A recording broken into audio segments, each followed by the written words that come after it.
The new year is coming up, and a lot of people are looking to break their bad habits with a New Year's resolution that probably won't last long. There's a more efficient way to break your bad habits. I'm talking about today's sponsor, Fume. Not everything in a bad habit is wrong, so instead of a drastic, uncomfortable change, why not just remove the bad from your habit? Fume is an innovative, award-winning flavored air device that does just that. Instead of electronics, Fume is completely natural. Instead of vapor, Fume uses flavored air. And instead of harmful chemicals, Fume uses all natural, delicious flavors. It's a habit you're free to enjoy and makes replacing your bad habit easy. It fills the void in a natural, guilt-free way. Your Fume comes with an adjustable airflow dial and is designed with movable parts and magnets for fidgeting, giving your fingers a lot to do, which is helpful for de-stressing while breaking your habit. There's tons of flavors, and crisp mint is my favorite so far, and orange vanilla is a close second. The look and feel of the real wood and the shape makes you feel like you're really holding a quality piece. Stopping a bad habit is something we all put off because it's hard, but switching to Fume is easy, enjoyable, and even fun. Fume has served over 150,000 customers and has thousands of success stories, and there's no reason that can't be you. Head to tryfume.com/nightmare or scan the QR code and use code NIGHTMARE to get 10% off when you get the Journey Pack today.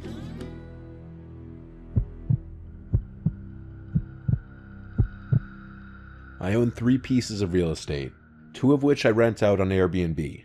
The third property is my house in Montreal, where I live.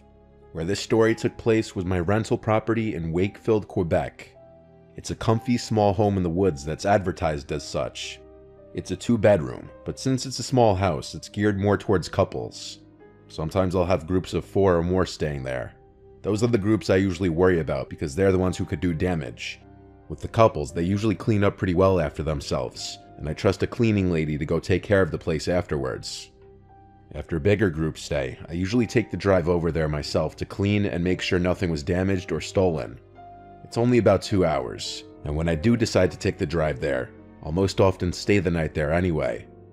This was after a bigger group stayed for a weekend, so I wanted to go up there and just clean and check on the place. I let my nearest neighbor know I was heading up there for the day. Like me, he's also hardly ever there. So when I do go up there, I reach out to him to see if there's anything he wants me to bring around back, like his mail or packages. He texted back pretty quickly that he won't be up there this week, and he'd appreciate it if I could check if there's mail from a specific person. So on my way to his house, I pulled up his driveway to his mailbox. As I walked over to it, I saw footprints in the snow alongside the house. Before investigating that, I checked his mailbox, and there were just a few junky-looking envelopes, like credit card offers. I told him there's no mail from the person he mentioned, and then I let him know that someone had walked on his property. It wasn't the mailman because the footsteps came from the woods, approached the window, and then walked around to the back. He called me, and he told me to check where the footprints led to. I followed them all around the house, and then they led off into the woods on the other side of the house. He said as long as they didn't break in, I don't give a shit, so I left and drove the remaining minute up the hill to my house. The second I got out of the car, I noticed a bunch of footprints in the snow around the property. The guests left a couple days ago, and it had snowed there the day before I arrived, so it was a little interesting that their footprints didn't fill in yet. There was more snow coming tonight, so they'd surely be filled by tomorrow. The first thing I did was change the security lock on the front door for the next visitors. Walking into the house, it was kind of a mess. They left the sink full of dishes and glasses, the garbage bin was full, and cans of pop and beer were everywhere. Some guests are like this because they figure, hey, we're paying a cleaning fee anyway.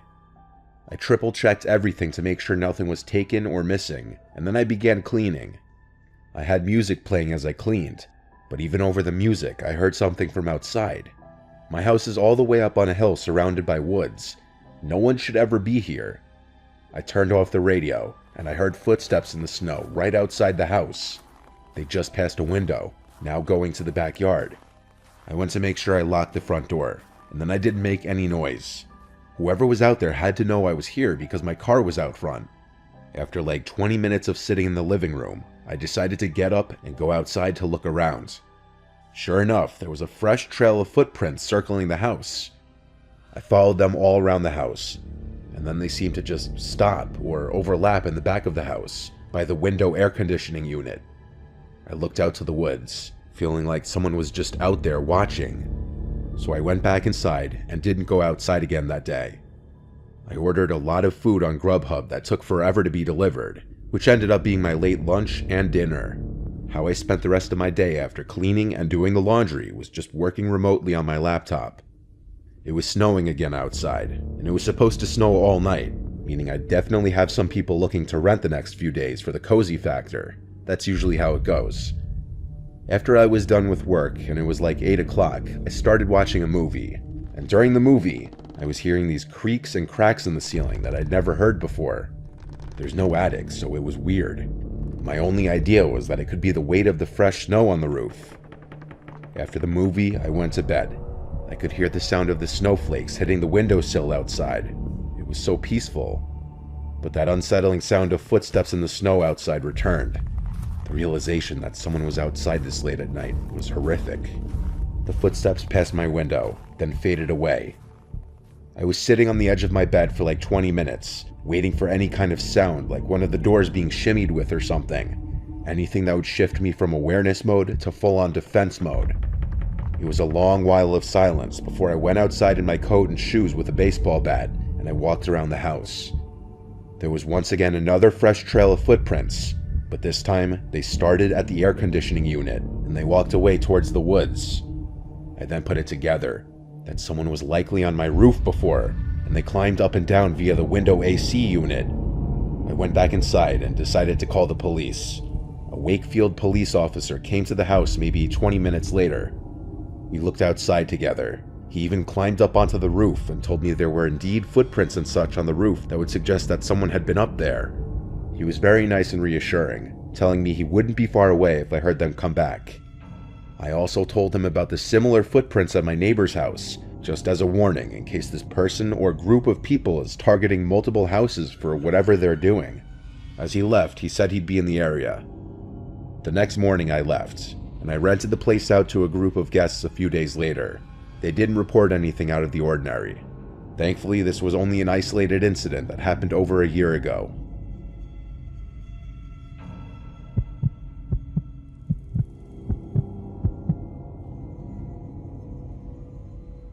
This is something that happened when I was, of course, home alone when I was a kid. I was in the 7th grade. My parents just recently started leaving me home alone. I would just play video games when they would be away. One night my parents were out doing whatever and I was alone, playing video games. We had the video games in the basement so that my older brother and I could share it, and our dad didn't want the video games in the living room. The basement at my parents' house is pretty big, but also as little kids it scared the crap out of my brother and I, where when it was time to go upstairs, we'd flick the light and spring up the stairs as if demons were chasing us. At 12, I obviously wasn't as scared as I was as a little kid, but I would still look over my shoulder every once in a while when I was down there alone, especially if I was home alone. I was playing whatever video game I played at the time, when bang, there was this crash at the basement window.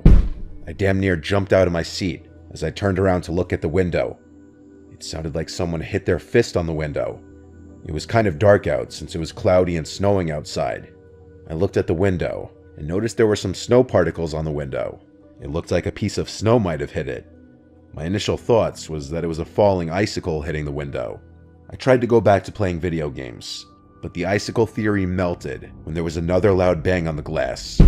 I stood up this time and looked closer at the window. There were even more particles of snow in the glass now. Someone was out there throwing snowballs at the window. I knew it had to be my brother Keith. I went upstairs into the backyard door. I opened the interior door and looked out through the glass exterior door. The brick wall to the left blocked view of the entire backyard, so I opened the door and stepped into the yard, with only a pair of slides on my feet. The cold snow and air was blowing in my face as I stepped down the 2 steps to the ground level and looked beyond the brick wall. I called Keith's name and said, "Why didn't you tell me you're coming home tonight?" I saw someone in the bushes in front of the back fence. They were clearly hiding. I said, "Keith, I see you." But the more I looked, the more scared I got, questioning if that was actually Keith. I went back inside and locked the door. I went straight to the phone and called my mom to ask her if Keith is supposed to be home. She told me no, he's at his friend's house for the night. Right at that moment, another snowball. I asked my mom if she heard that, and she said yes.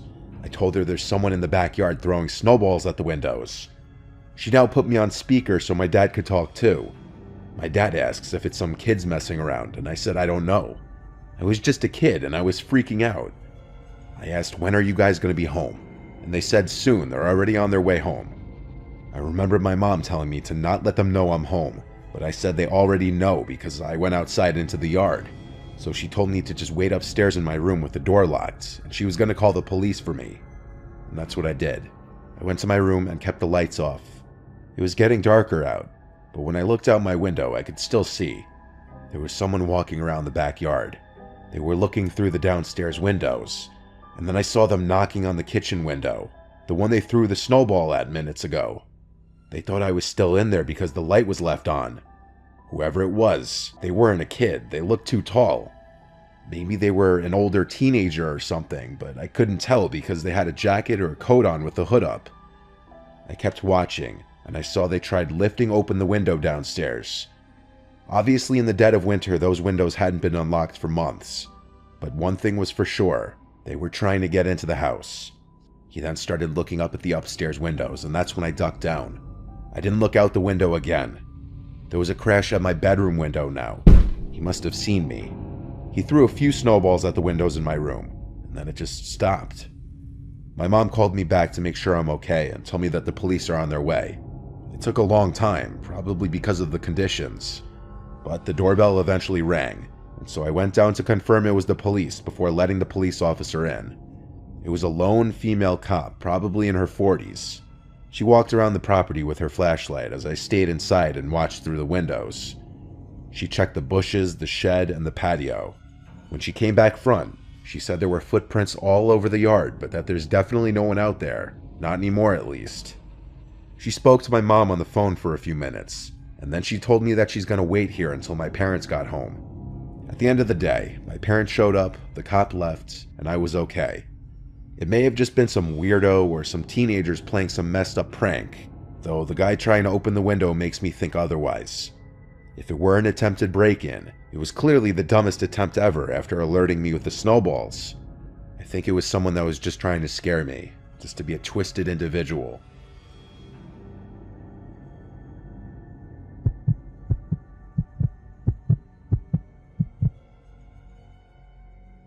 Many years ago, I went with my girlfriend Trish, my friend John, and his girlfriend Katie to the Colorado Rockies in the dead of winter. John is a longtime friend of mine who I love to do outdoor activities with, like hiking, snowboarding, and mountaineering. John's family owns a cabin there, so we stayed there for a couple nights. We picked a weekend with snow in the forecast. When we arrived to the cabin, there was already snow on the ground, but there was more snow in the forecast for the next day. The first night we got there, we all unwinded by jumping in the hot tub and having wine. The cabin is very remote in the middle of the woods. There were small snow flurries falling from the sky that night while we were in the hot tub. It was a sign of what was to come tomorrow. The next day, we all woke up to see it lightly snowing outside. Lighter than the forecast had let on. Not much new snow had accumulated on the ground yet, but we still held out hope that it would continue to snow throughout the day. John fueled up the quad his family had in the big shed out back. We had to jump it with my car initially, but when it was up and running, we took turns riding it around the trails on his property. This went on for hours, as his property is massive. It has big openings perfect for drifting and doing donuts, and then it has tight, winding trails to ride through. Throughout this foggy day, it was snowing, but earlier in the day it was a light snowfall. John rode around with Katie for a while Trish and I were outside sledding down this big hill on the property. After a while of this, we all went out for lunch. I took my pickup truck there, so getting around in the snow wasn't an issue. By the time we got back, the girls were ready for a nap. John and I said screw that, and we put on our hiking gear and went into the woods, climbing one of the trails we had been riding around on the quad. This trail went way up the mountain though, past John's property, so we began to climb. Both of us are really fit, so we're used to this kind of thing, but for the average person, hiking an uphill in the snow with heavy boots on can get very tiring. We hiked for about half an hour to an hour up the mountain before we made it near to the top. Or at the very least, we stopped at a spot that would have been an amazing view if it weren't so foggy and snowy. All we could see was white. We took a break up here though and sat in the snow. The snow was starting to come down a lot harder now. The forecast was right. I asked John for like the third time, "Are you sure you know how to get back?" And he said yes, absolutely. So he led the way back down the mountain. It was a full-on blizzard at this point, so we picked up the pace. Luckily, going down is a lot easier than going up. At some point as we were descending, I heard this moaning, humming type sound coming from behind us out of nowhere. I told John to stop and asked if he heard that. He said no. We stood still and waited. Then it happened again. There was this rumbling, moaning type sound coming from not far behind us. It didn't sound like an animal, it sounded human. We both turned and started going quicker down the mountain after hearing it. I said, "What is that?" And he said he has no idea. I started to hear footsteps from behind us. I said to John to stop again, and then we stopped and listened. You know how it's dead silent during a snowfall? Well, that's why it was so easy to hear footsteps from behind us. It was so foggy and the forest was so thick, however, that it was near impossible to see whoever it could have been. John said that was definitely not the sound of an animal, and no animals would be following us, especially when we're making noise. I suddenly felt a vibrating in my coat pocket.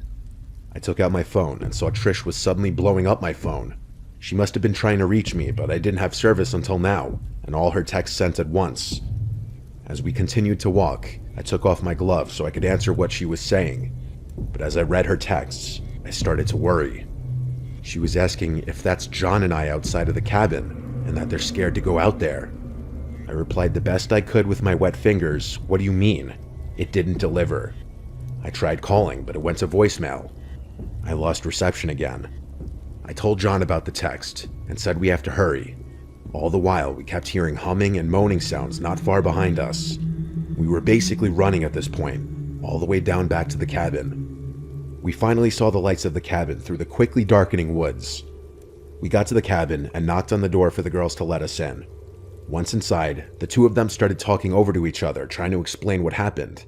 Basically, what they told us was that they saw two people walking around outside like 10 minutes ago, one of them stopping by the window and looking in. They were too scared to go over and shut the blinds until we got back, so they stayed hidden in one of the rooms. John went to his dad's room to get a gun. All the blinds were closed now. The problem was we still had to go out for dinner, so John and I went outside after tensions cooled. He brought the gun with us. We looked around quick, then told the girls that it was clear to come to the car. We didn't bother telling the girls about the sounds in the woods because it would just further scare them. We went to a diner, then came right back. We skipped the hot tub tonight and instead had a movie night inside. It was interrupted by a loud and aggressive knock at the door. We all looked at one another, and I could see the fear in everyone's eyes. John grabbed the gun off the table, and he came back over to us. Whoever was out there knocked again. John asked if he should threaten to shoot them. I said no, we should just remain quiet. There was never a third set of knocks. The girls went to the bedrooms, while John and I stayed in the living room, waiting in silence for about half an hour. He had the gun loaded, though I know he was hoping he wouldn't have to use it. The two of us opted to sleep in the living room that night so that we would be able to hear anything. We made it through the night. The next morning we all packed up. I helped John clean up and put everything back into the shed outside. Then we left. But the really weird part was that there were no footprints at all in the snow outside the next day. It's possible that they were filled in by the new snow, but still, it seemed weird. Whatever was going on there that night couldn't have been good.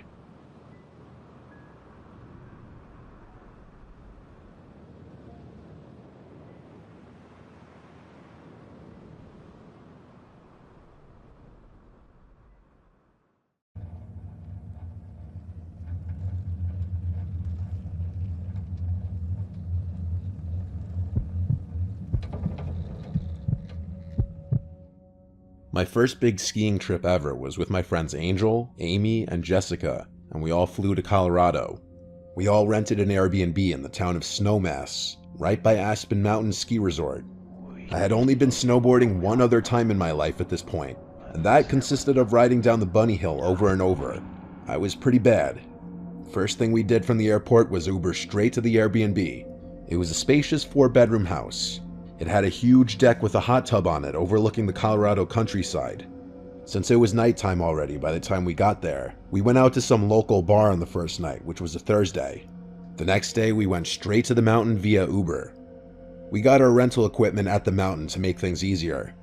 It actually wasn't super crowded on the first day, probably because it was a work day. The next day, it got a lot more crowded. For some reason, I just couldn't really get the hang of it. I couldn't make it down a slope without falling at least a few times. At a certain point, I was so fed up that I just sat on the side of a slope to catch my breath and take a break. Meanwhile, a bunch of people zoomed past me, even little kids that made it look easy.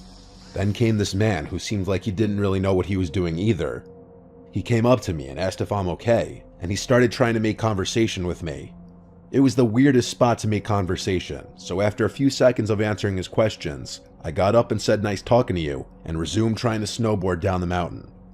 This mountain was a blue run, meaning it was a longer slope to get down and slightly more difficult than a green. I stopped again a little further down the mountain to take another break. I really wasn't having fun. To my dismay, I saw that guy from before approaching me again. He was inching closer to me with the same struggle I had been dealing with. He stopped right next to me and unstrapped from his snowboard, then sat a few feet from me. He started talking to me about how he's not used to so many pretty girls like me being here. This was super weird because I had on a ski mask and helmet. My face was practically covered.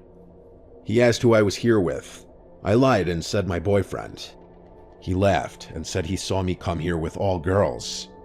I looked at him and said ew really loud, and then got back on my snowboard and continued down the mountain. It's weird, but I snowboarded better than I ever had in that moment, perhaps because I had the proper motivation to just get down the mountain. When I got to the bottom, I immediately went to the lodge and sat at one of the tables, calling each of my friends. Amy was the first one to pick up. I explained what just happened and asked her to just come sit with me.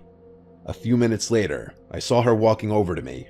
I had already texted our group chat saying we should leave. It was already around 3 o'clock anyway, we'd been there a few hours. When Angel and Jessica finished whatever run they were on, they met us back at the lodge. We returned our rental gear and then Ubered back to the Airbnb. We all showered and changed and then headed out to the village for dinner. We then went out to a few of the local bars afterward, and we got decently drunk. When we came back to the Airbnb, we all four went into the hot tub on the deck and drank more alcohol. After a while of that, we all eventually went to our rooms to go to sleep. I'm basically an insomniac, and I stayed up on my phone for over an hour scrolling on TikTok, even as I was still buzzed. I wasn't tired, and this was a very, very good thing that may have saved us. I heard footsteps out in the common area, either the living room or the kitchen. The Airbnb had wood floors throughout. Initially, I thought it was one of the girls going to the bathroom or getting water, but then I heard the doorknob to my door twisting. I sat up and was about to say one of their names, but I stopped myself because why would one of them be trying to come into my room? I instantly went to the group chat to text everyone and ask who that is. Nobody answered. They must have been asleep. I tiptoed to the door and put my ear up against it. I heard footsteps moving around. When it went quiet, I ever so quietly unlocked the door and twisted the doorknob. I pushed the door open as gently as I could, and I peeked into the living room. I looked from corner to corner until I saw a tall black silhouette walking from one door to the other. It was a man for sure. He was trying to get into one of our rooms. I wanted to scream out to my friends to warn them, but I stayed silent because I was too scared. I closed my door quietly and locked it. I prayed to God everyone had their doors locked. 4 girls in one Airbnb though, of course we did. I called 911 quietly and whispered the entire time into the phone. That's when I heard the light knocks on my bedroom door. I turned to the door and watched as the doorknob again started to turn, but he couldn't open it. I kept saying please hurry into the phone. All the woman on the line kept saying back is they're almost here and to remain quiet. It was entirely possible that the man on the other side of the door heard me whispering because he started pushing into the door. I heard shoves and bangs on the door and I just couldn't help it anymore. I screamed, "Get out of here," followed with, "I'm on the phone with 911 right now." The bangs stopped, and a voice on the other side said, "Okay, sweetheart." And then I heard his footsteps walking away. The 911 operator instructed me to stay in the room until police should arrive. I peeked outside the window, but it was simply too dark to see anything beyond a few feet in front of the window. My friends were awake now from my screams. I told them all to stay in their rooms. Police finally got there about 5 to 10 minutes later, and they came right into the Airbnb since the door was unlocked. Once it was confirmed the intruder was gone, we ensured every entry point was locked and secured, and they left. Sleeping after that was difficult. Of course, the idea came up that it was that creepy man from the mountain who was following me, and I do believe that's a possibility. The voice could have been a match, honestly. After working out a partial refund with the Airbnb host, we spent Sunday traveling the area instead of snowboarding again, and we stayed at a small motel Sunday night. We flew home Sunday morning.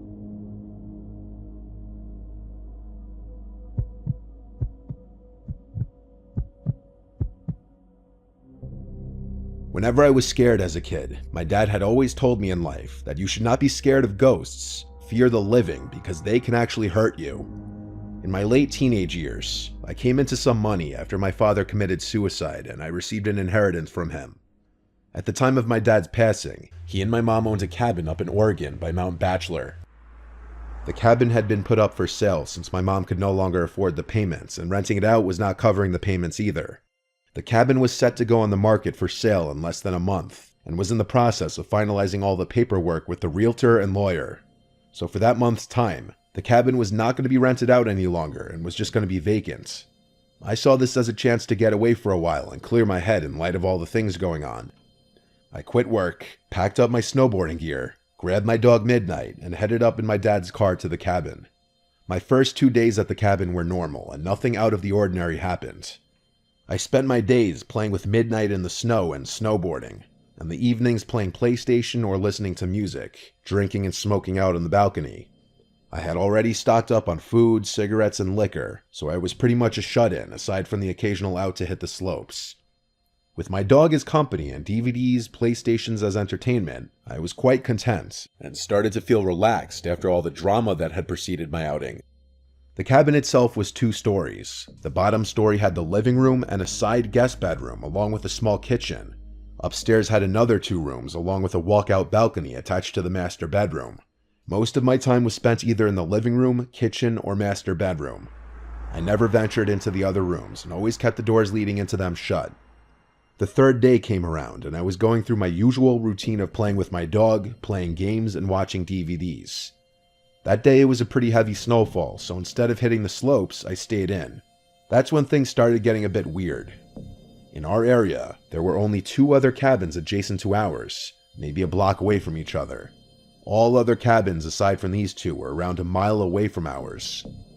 Surrounding us was mostly forest and very tall pine trees.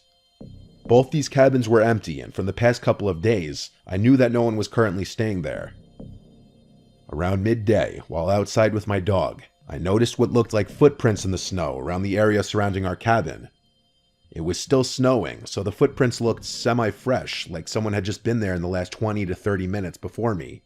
I thought that maybe someone was staying in the cabin near me that I may not have noticed. Maybe they were shut-ins like me. Alright, whatever. The footprints led away from my cabin and they disappeared in the snow towards the denser part of the trees. I disregarded the footprints and went back inside. Nighttime came around and I decided to head to bed. My dog Midnight was laying on the bed with me when I noticed his ears perk up to a listening position. This was followed by him quickly jumping off the bed and running downstairs to the living room. I lay in the bed and stayed silent. I was honestly freaked out, and I could hear him moving around downstairs back and forth. After around 5 minutes, he ran back upstairs to me and started to do his doggy dance for the sign that he had to pee or that he wanted to go outside. Shit, well fine, I can't say no to him, so we both went downstairs to the outside driveway for him to do his thing. Only he didn't want to pee. As soon as we were outside, he started to pull his leash, trying to drag me to where he wanted to go. He kept looking into the dense part of the trees where the prints had been earlier, but he also kept sniffing the side of the house and looking up towards the roof. After he figured out that I was not going to go where he wanted, he sat himself down and just stared into the darkness. A bit unusual for him, but alright, maybe there's some forest animals out there that he wants to chase down. But fuck this, I didn't want to chase anything, so I pulled him back inside and we both headed back upstairs. Around half an hour later, I was lying in my bed when I heard what sounded like hooves walking on my roof. It was only a series of around 6 steps, and I rationalized that it could be a pine cone falling from a tree onto the roof, or maybe a kind-hearted forest animal running around. But here's the thing. The steps seemed to be spaced apart like a man-length stride, so it was really freaking me out. Midnight also heard the noise and was quick to run to the balcony screen door, expecting for me to let him out. Alright, you know what? I'm a tough guy, and at the time, I considered myself to be fairly well built and strong enough to handle myself. So I grabbed my coat and shoes along with my cigarettes and flashlight and went out onto the balcony. As soon as I went outside, I lit up my cigarette and started canvassing the roof with my light. Nothing there, and the snow on top was undisturbed. Weird. Was it all in my head? What about Midnight hearing the noise? Maybe he was feeding off my paranoia. I started to calm down and relax again. My eyes started to adjust to the darkness, and I kept smoking and just staring at the stars and trees next to our cabin. That's when I saw it. In a tree that was a little taller than our cabin and around 20 feet from the balcony, I saw what looked like a man crouched in a squatting position in between two branches. It looked really tall, like 8 or 9 feet, and it was really fucking skinny. It was squatted on one branch, and its freakishly long, white arms were extended above its head, holding onto the branch above it, while its mouth was wide open with no expression. What the fuck is that? I wasn't sure if I was really seeing this thing, and stood just staring and sat there motionless. I noticed Midnight stand up and start pacing behind me and lightly barking at the same time. The thing still did not move. I put my cigarette out and was debating on shining the light in the thing's direction, but something in my head kept screaming not to. So I walked backwards to the inside of the room and pulled Midnight with me. Once inside, I locked the door and shined the light in the thing's direction, but there was nothing there. I shut the curtains to the screen door and retreated back to bed. But later on in the night, I heard some light tapping at the screen door, like someone was tapping on the glass with their fingers. It was consistent and did not stop for nearly an hour. Midnight seemed to stare at the door, but he wouldn't go near it anymore.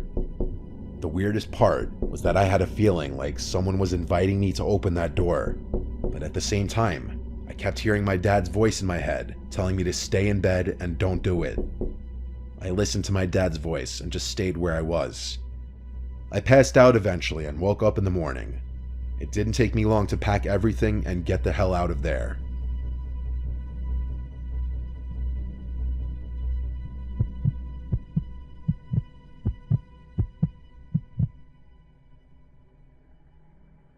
My family owns a property in Vermont that we use in the wintertime for skiing and snowboarding. It's at the top of a hill surrounded by woods. The nearest neighbors are up the road, but separated enough where you can't see their houses from our property. There's a big shed outside that we keep a lot of our snowboarding gear, along with general lawn care stuff like shovels, rakes, and everything like that. We keep the shed locked whenever we aren't up there. Once we unlock it though, we keep it unlocked for the entirety of our visits, as we don't really worry too much about people coming and stealing anything while we're there. The actual house is pretty nicely sized. It's technically 3 floors, with the 3rd floor being a loft master bedroom, which is reserved for my parents, and my siblings and I aren't allowed to use it. This one weekend, I was heading up there with this girl Melissa, who I was going to be teaching how to snowboard, as she'd never been before. We had a beginner board up there that she used, along with all the proper equipment. On our property, since it's on a steep hill, we actually made our own little custom slope that we'd sometimes snowboard or sled down for fun. So before taking her to the actual mountain, I suggested I teach her the basics on the hill. We put on all of our gear, and right up at the top of the hill, I slowly started descending, showing her the basic movements. When she made her first attempt, she right away fell as expected, but she was persistent and kept trying and getting back up. Each time we made it to the bottom of the hill, she'd get a little better, and then we'd walk back up and do it again. At some point, we both heard a male voice call out from the woods, presumably at us. It said, "Hello." We start looking around, confused as hell. All we saw were a bunch of trees and a white sheet of snow covering the floor of the woods. You'd think it would be easier to spot someone or something when it's just a sheet of white surrounding you. But nope, we didn't see anyone in the woods. I yelled out, "Is someone there?" Nothing now. Just the dead silence of a secluded place in the winter. Melissa and I were slightly disturbed, so we walked back up to the house and went inside. I didn't think it could be the neighbors because I didn't see the driveway to the one we passed shoveled, and the neighbors further up the hill would have no reason to come down like that. I told her it must have been some random person going for a hike in the woods. That was the least scary possibility. Next thing we did was go out to my favorite nearby diner. Then we went shopping for basic groceries to get us through the next few days. Since it was a bit late now, we were going to spend the rest of the night just chilling at the house. We ate dinner and then chilled by the fire pit out back. At some point, we both heard the distinct sound of shoes stepping in snow not far away. I turned off the music for a second, but with the sound of the crackling fire, it still wasn't dead silence. By this point, whatever we heard stopped. I asked for her phone so I could use both my and her phone's flashlights to point into the woods. Again, like earlier, I called out, "Is someone there?" which scared Melissa. She asked to go inside, so we did. We didn't go back outside that night. The next morning, I woke up to Melissa getting out of bed. I was still tired, so I went back to sleep, and when I woke up again, she was still not in the bed anymore. I looked at the time, and it was already like 9 a.m., so I got up and opened the curtain to the window. I looked out at the shed outside. The door was open, and I saw the breath of someone being blown from behind the door to the shed. I wondered what Melissa was doing out there. I opened the window and yelled Melissa's name, but when she called back, her voice came from inside the house, right in the living room. I got goosebumps. I kept watching the escaping breath of whoever was in our shed blow out the door.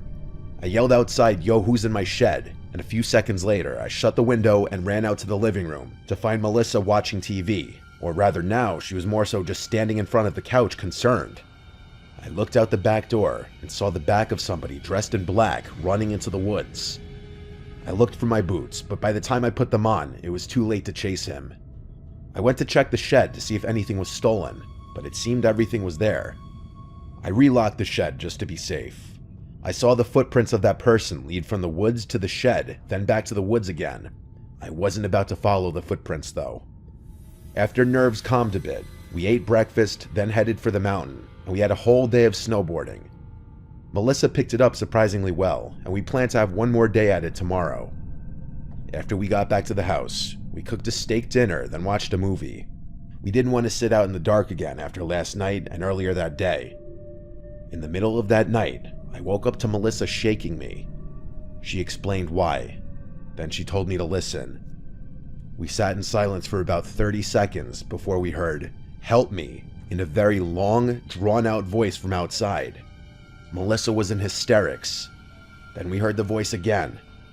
I went over to the window, and she begged me not to open the curtain. I said I was just going to take a peek. I gently lifted one corner of the curtain to peek outside.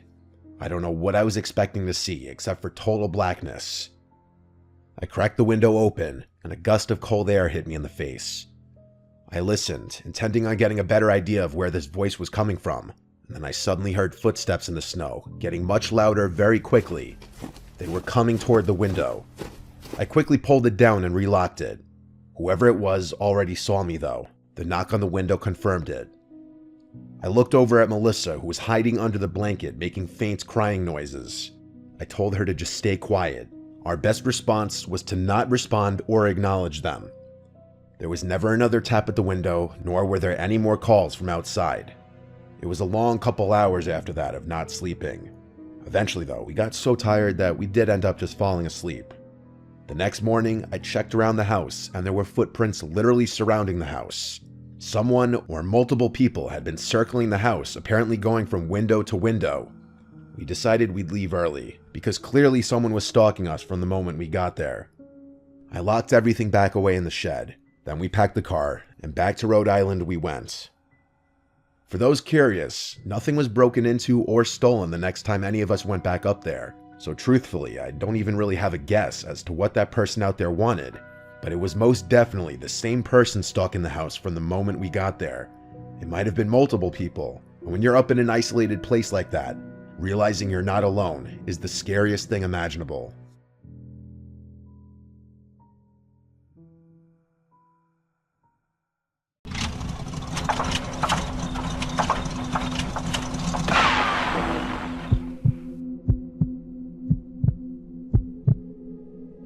This happened way back in 2005. I was 18. I was living in Uvalde, Texas, a very low-income neighborhood, the kind you'll find sprawled out all over the place in rural Texas when you're not right outside of a city. The closest city to me was San Antonio. I was going to some local community college, because that's all my parents could afford for me. One of my best friends from high school, Andrew, moved to San Antonio to go to San Antonio College.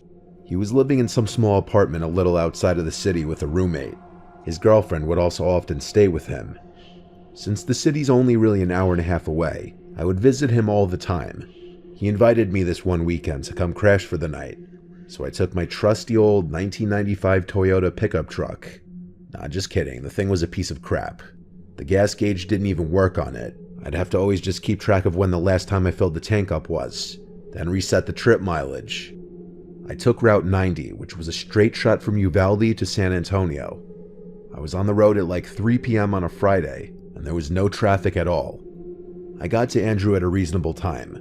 His girlfriend wouldn't be getting there until tomorrow, so tonight we were gonna go out. We stopped at a liquor store and we drank in his apartment for a while with his roommate. Then the three of us went to this dive bar that would kind of look the other way with fake IDs. That was basically our night. We got back to their apartment around 2 a.m. after getting food. I slept on the couch. The next day would have almost been the same thing, but Andrew and his girlfriend were having issues all day, and as the two of them got drunker as the night progressed, she started yelling at him in front of me, and it got really awkward and uncomfortable. I didn't really have much to drink that day because I was already iffy about staying the night with her there. I eventually decided I would just head back home. I said goodbye to everyone and started my journey home. It was very late at night. I want to guess midnight, maybe a little earlier. Route 90 was deserted at this time, so I would fly for my pickup standards. But suddenly the engine started sputtering. I felt my heart completely drop as I realized I forgot to fill up the tank. I slowed down, but it was too late. The engine cut. I pulled to the side of the road and tried starting it a few times, but it did no good. I took out my cell phone, which was equally as shitty as my truck, and I tried to get a signal. No shot. I couldn't even call for help. I had to just put my hazards on and hope a good Samaritan would pass. You wouldn't believe how long I sat on the side of the road before seeing headlights. I waved my arms as the car approached, but it zoomed past me, ignoring me. This happened again after another 10 minutes or so. I was starting to feel hopeless, like maybe I should just sleep in my car and wait till sunrise to get help. So that's what I was gonna do. I got inside my car, took the key out of the ignition to cut the battery, and just angled my seat back to go to sleep. I would hear the occasional car zooming past like once every 10 minutes, but it didn't feel worth waving people down in the dark. It seemed sketchy for myself and to the people in the cars, but when I was starting to actually drift away to sleep, a car door closing from behind me woke me up. I looked in the rearview mirror and saw a car pulled up behind me with its headlights off. I turned around now to get a better look. There was some big pickup truck, but I couldn't see anyone inside of it, nor did I see anyone outside of it. Maybe someone pulled over to help. I got out of the car and said "excuse me" to no response. I walked closer to the truck just to confirm no one was inside. Then I walked back to my car. This was weird. I looked towards the trees on the side of the road. Maybe someone was pissing in the woods. I went back inside of my car and locked the door. This was just too weird. Suddenly there was a tap at my window. I jumped. I looked to see a man looking down at me into the car, smiling. I didn't do anything yet. He said, "Hey buddy, need a hand?" I lowered the window a crack and said, "Hey, I ran out of gas." The man said, "That's quite the predicament. Step out and give me a hand with this real quick." When he said this, I thought he meant help him with a gas jug to fill up my tank or something, honestly. And so I stepped out of the truck and shut the door, expecting him to lead me to his truck. But he stood there, looked down at me because he was much taller, still smiling, and said, "I need you to empty your pockets, please." It took me a second to process what he meant. I was literally a broke college student driving a piece of shit pickup truck. I wasn't about to get robbed of the only cash I had and my phone. I ran for it in the direction of the trees. I'm small but fast. I turned around and saw he was chasing after me. Once I made it into the trees, I zigzagged all over the place until I seemed to lose him. Then I crouched behind a big tree to catch my breath. When I heard him approaching closer, I quieted my breath. I heard him say out loud, "I'll kill you, you piece of shit." I don't know if he was just saying it out loud out of anger, or if he wanted me to hear it, but I was too scared to move. Even after I heard his footsteps move away, I didn't move. In fact, I stayed in this position the rest of the night, eventually laying behind this big tree up until dawn. I went back over to the highway to my truck, and the truck behind me was gone, but my truck's doors were both open. I found that my glove box had been gone through and completely emptied of anything somewhat valuable. My flannel hoodie was also taken, which had something in the pocket, I'm sure. I finally managed to wave down a good Samaritan, and he gave me a ride to the closest gas station. I bought a fuel can, filled it with gas, and the man brought me back to my car, where I filled my tank just enough to drive the truck to a gas station to fill up completely. Then I went straight home. This was a real-life learning experience for me that there are bad people out there who will try to take advantage of you when you're in a vulnerable spot, but there are also good people, like the man who helped me.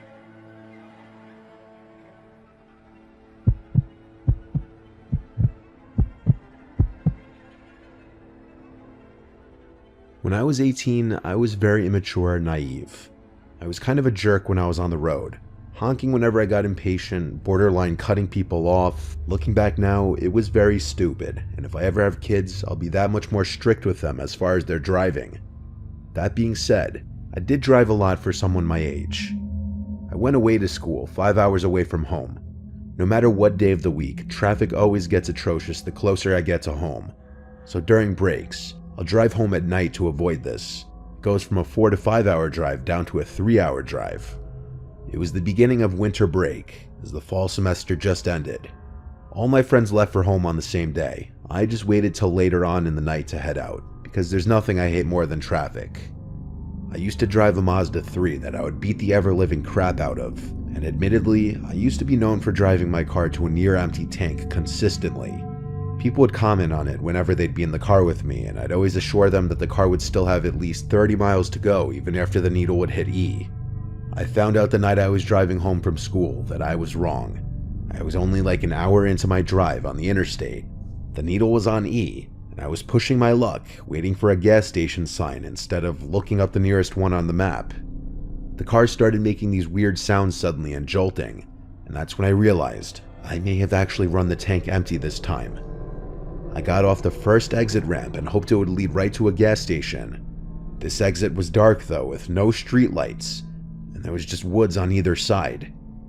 I was scared to slow down and lose my speed because I didn't know if I'd have enough gas to find a gas station. I blew through the stop sign at the end of the ramp and made a sharp, fast turn on the intersecting road, which was another dark road surrounded by woods. I was screwed. The car eventually came to a stop and the engine died. Things only got worse when I took out my phone and saw I had no bars. I have T-Mobile, which is the worst possible reception anywhere far from a major city. I tried calling 911 because I was stupid and thought that 911 works even without reception. Of course, it didn't. I was terrified because I didn't know what to do. I turned on my hazard lights and just waited for someone to pass by. It was a long time before I saw headlights approaching. When I did, I flashed my headlights at them, and they passed me, made a U-turn, then pulled up on the grass behind me. I didn't know who was getting out of that car though, and I was an 18-year-old defenseless girl. I just cracked the window down a little bit as this man approached my car. I told him I need help, I ran out of gas. He offered to give me a ride to the nearest gas station. He was this balding guy with glasses on. He kind of looked trustworthy. I had no other apparent options but to accept his offer. I got out of the car and followed him to his car, making sure to lock my doors first. His car was a black Honda, year probably of 2010. It smelled funky in his car. I couldn't pin what the smell could be though. He banged another U-turn and started driving in the direction he was driving before. He made conversation with me, asking where I was from and basic questions. I was honest with him that I was driving home from school. He said he lived in the area, and that they don't get too many out-of-towners getting off the interstate for this quiet little town. The route we were taking lacked any buildings anywhere. It was just woods everywhere. I asked if he knew of any gas stations, and he said yeah, just a ways up the road. I started hearing bumping and thumping coming from the back of the vehicle. It sounded like the trunk. At first I thought it was maybe just bumps in the road or a loose object in the trunk. He seemed to keep talking and talking, like he wouldn't stop. Finally, we got to a sort of town-looking area. There were some lights and buildings at last. A diner and a few small houses. There was a red light at the first intersection since I got in his car. We came to a stop, and for the first time there was silence. And then, I heard the unmistakable sound of someone screaming in the trunk, followed by thumps and bangs. I looked at the man, who looked at me. In a split second, I unbuckled my seatbelt, opened the door, and ran, while at the same time he tried grabbing me and pulling me back into the car. I heard him get out as well, but instead of chasing me, he ran to close his passenger side door, and then I heard him floor it down the street. I ran into the diner and asked for help, making a scene. I used their phone to call 911. I waited there, and it became this whole huge thing, with multiple police showing up to the diner to take a report. Given the gravity of the report that I was making, that I heard someone in the trunk of the car, they had to get every last detail from me about the man's car, his appearance, and where he picked me up. I was also given a ride back to my car so that they could also include the pickup location in the report. They also helped me get a hold of AAA, which eventually would come to my location to fill my car with gas. This was overall the scariest experience of my life. I was shaken to the core the whole rest of the ride home. I hope they found that man. I hope whoever was in that trunk is still alive today. For all I know, that man could have been bringing me to his house or somewhere else, and I was just lucky I had a chance to get out at that red light.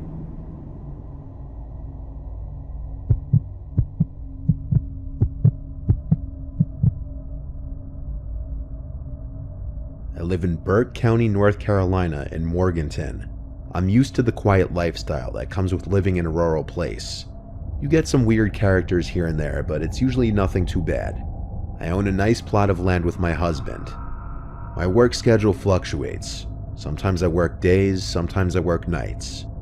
This happened on a night that I was on my way home after a night shift, so it had to be like 3 a.m. My phone was almost dead, I was hungry, I was tired, and I just wanted to get some food and head home. I stopped at a gas station to get $10 worth of gas and also a packaged sandwich, which I proceeded to eat inside the gas station cafe. Some sketchy guy was eyeing me for a little until he left the building without buying anything. After eating, I went outside to fill up the gas, and then got back in the car. The smell of gasoline was extra pungent for some reason. These roads are very dark and twisty at night, so I was driving slow, especially since I was tired after a long day of work. Then something unexpected happened.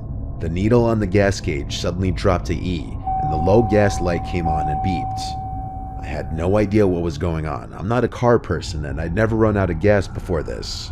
Plus, the needle just suddenly dropped. I thought at first that the computer was glitching, so I pulled over and restarted the car, but the needle was still on E. I tried to continue driving, but the engine died. I started having a panic attack. I called my husband first thing, and thank God he picked up. I asked him how did my car run out of gas after I just filled up, and as I got out of the car I smelled gasoline. I told him this, and he said it sounds like I have a leak. He told me he'd head right over, and he'd call our roadside assistance company, but then I heard a car coming with no headlights, and suddenly it stopped, not far behind my car. I suddenly thought to bring up that sketchy guy who was watching me at the gas station, and I asked my husband if there was a chance he did something to my car. My husband's tone suddenly changed to sounding more concerned and worried. He said yes, there's a chance that he may have cut my fuel line. I didn't know what that meant. All I knew was I needed to run. I took my keys out of the ignition and shut the door and locked it so that the headlights would turn off. My phone was on like 2%, so I told him to text me when he's close. I ran off the road and towards the first house I could find. I ran down the long driveway and up the property to the front door. All the lights in the house were off. I still rang the bell multiple times anyway. Eventually, a light turned on, and then the door opened. A man in his 60s opened the door. He looked like he was just woken up. I asked him to let me in to hide and charge my phone. After a bit of explaining, he opened the door fully and let me in. I asked him for an iPhone charger, and he said he'd go look for one, then asked me to take a seat in the living room. I sat down, still in my nurse scrubs, feeling a mix of emotions. The man called out from the kitchen asking me if I wanted some water. I said yes, please. Little did he know, I saw his reflection in a mirror in the living room that gave visibility into the kitchen. I saw him fill a cup with water. Then I know for a fact I saw him drop something into the water. He walked out of view of the mirror, but the faucet was still running. It ran for a solid 30 more seconds before he turned it off. He came back into the living room with a glass of water and handed it to me. I thanked him, and he sat down and just looked at me, then asked me to explain the situation again. I replied to him I just really needed chargers so that I could contact my husband. He said, "Oh right," and went upstairs. I checked my phone, and it was on 1%. I used that remaining battery to send my current location to my husband just in case. I then smelled the glass of water, and although it didn't smell like anything, I knew he put something in it. Now I had to make the decision of whether I should leave or not. On one hand, I needed to charge my phone badly. On the other, I was 99% sure he did something to this water. I heard him walking back down the stairs, and he said he doesn't have any iPhone chargers since he has an Android. After he said this, I got up and walked straight for the door. I'm not an idiot. Once outside, I ran back down the driveway to the road. I felt like throwing up. I couldn't believe 2 separate potential incidents from 2 different men happened in one night. I crept along the side of the road behind the trees. I took out my phone and sent my updated location, and right around now was when my battery died. I waited for until I saw familiar headlights of my husband's truck. I went out waving my arms, and thank God it was him. I got inside the truck and let all my emotions out, crying to him about what I just went through. He brought us to my car, and there was no longer a car behind mine. My back window was shattered though, and it appeared someone had gotten into the back seat, but nothing of high value was left in my car to steal anyway. My car battery was also now dead. When I told my husband about the man who tried to potentially roofie me, he was so furious he wanted to go break down his door, but I told him no, let's just wait for the tow truck to come. We waited quite a while before it came, and my car was towed to my dealership, where they would take the car in the next day. My husband was right. My car was vandalized and the fuel line was cut completely. Thank God I was off the next few days because I needed some time to mentally recover from this night. The idea that twice in one night I was almost a victim of some sketchy men, I just couldn't get over.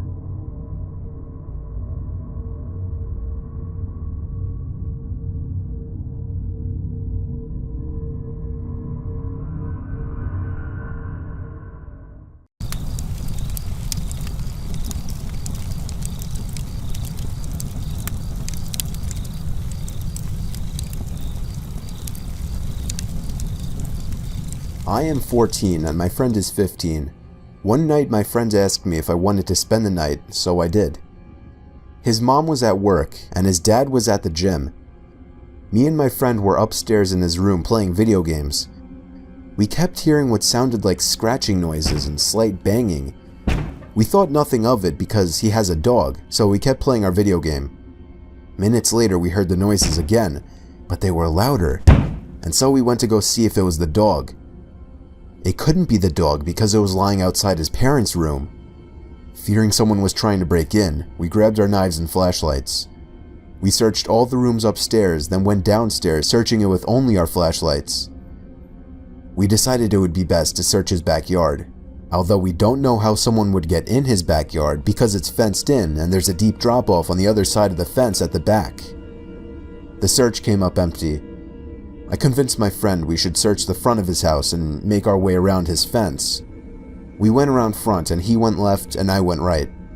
On the right his fence connects to his neighbor's, so I went over to him to find him frozen with his light shined in the direction of the woods near the drop-off.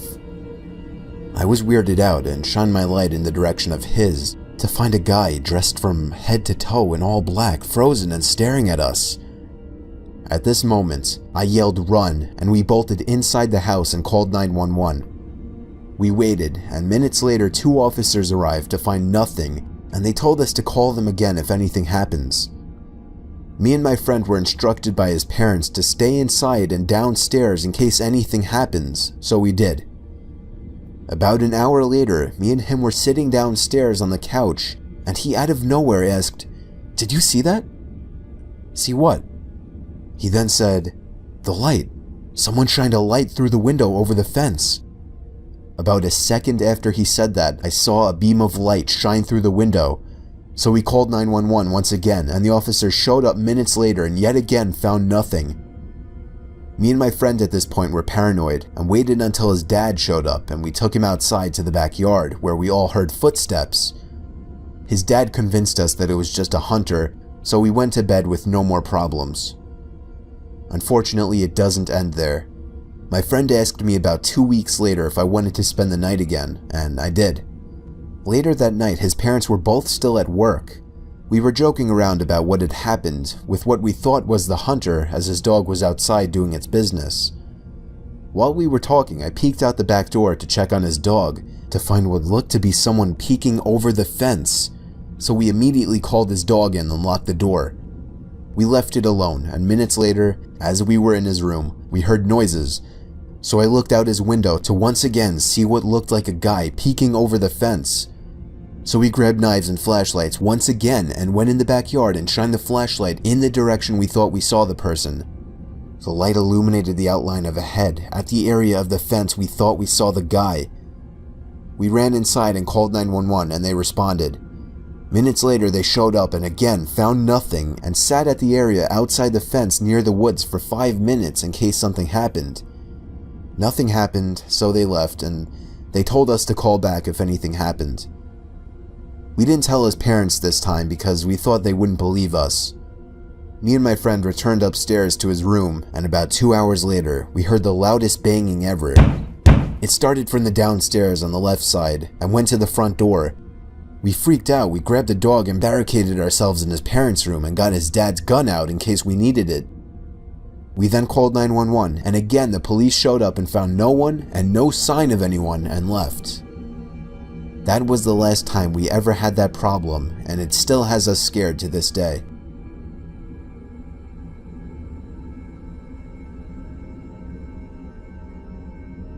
I was 14 years old, hanging out with my friend Jesse, who was also 14. We were in the living room playing Call of Duty. His parents weren't home for the night, so we were being as loud as we wanted. We were doing nothing but playing video games and eating junk food all night. And eventually, since his parents weren't home, he convinced me to just stay over for the night. So after Jesse went upstairs to go to the bathroom, I went downstairs to call my mom in private and tell her I would be staying over. By the time I got back upstairs, Jesse was back, and he just stared at me with a confused look on his face. I asked him what was wrong, and he said he thought that I was upstairs as he thought he heard someone in the bedroom next to the bathroom. I assured him I was downstairs making a phone call, and he just looked back upstairs with a concerned look. He walked upstairs and I followed him. He stopped at the door to the bedroom and put his ear up against it. He then opened the door and peeked into the room. It was dark, but I could see there was enough light in there to be able to scan the room. We didn't see anything, so he shut the door. I told him he was being paranoid as we went back downstairs to play more video games. We turned the volume back up loud and resumed playing. After the match ended, the loading screen came up, along with the silence that usually accompanies loading screens. That's when me and Jesse both looked at each other. Jesse hit the mute button as we listened to what we were sure was somebody grunting from upstairs in that bedroom. But soon after the silence from the television, there was silence from upstairs as well. Jesse whispered to me that someone is hiding up there. They must have stopped making the noise as soon as there was silence down here. Jesse whispered to me that we need to leave through the back door right now as it was much quieter than the front door.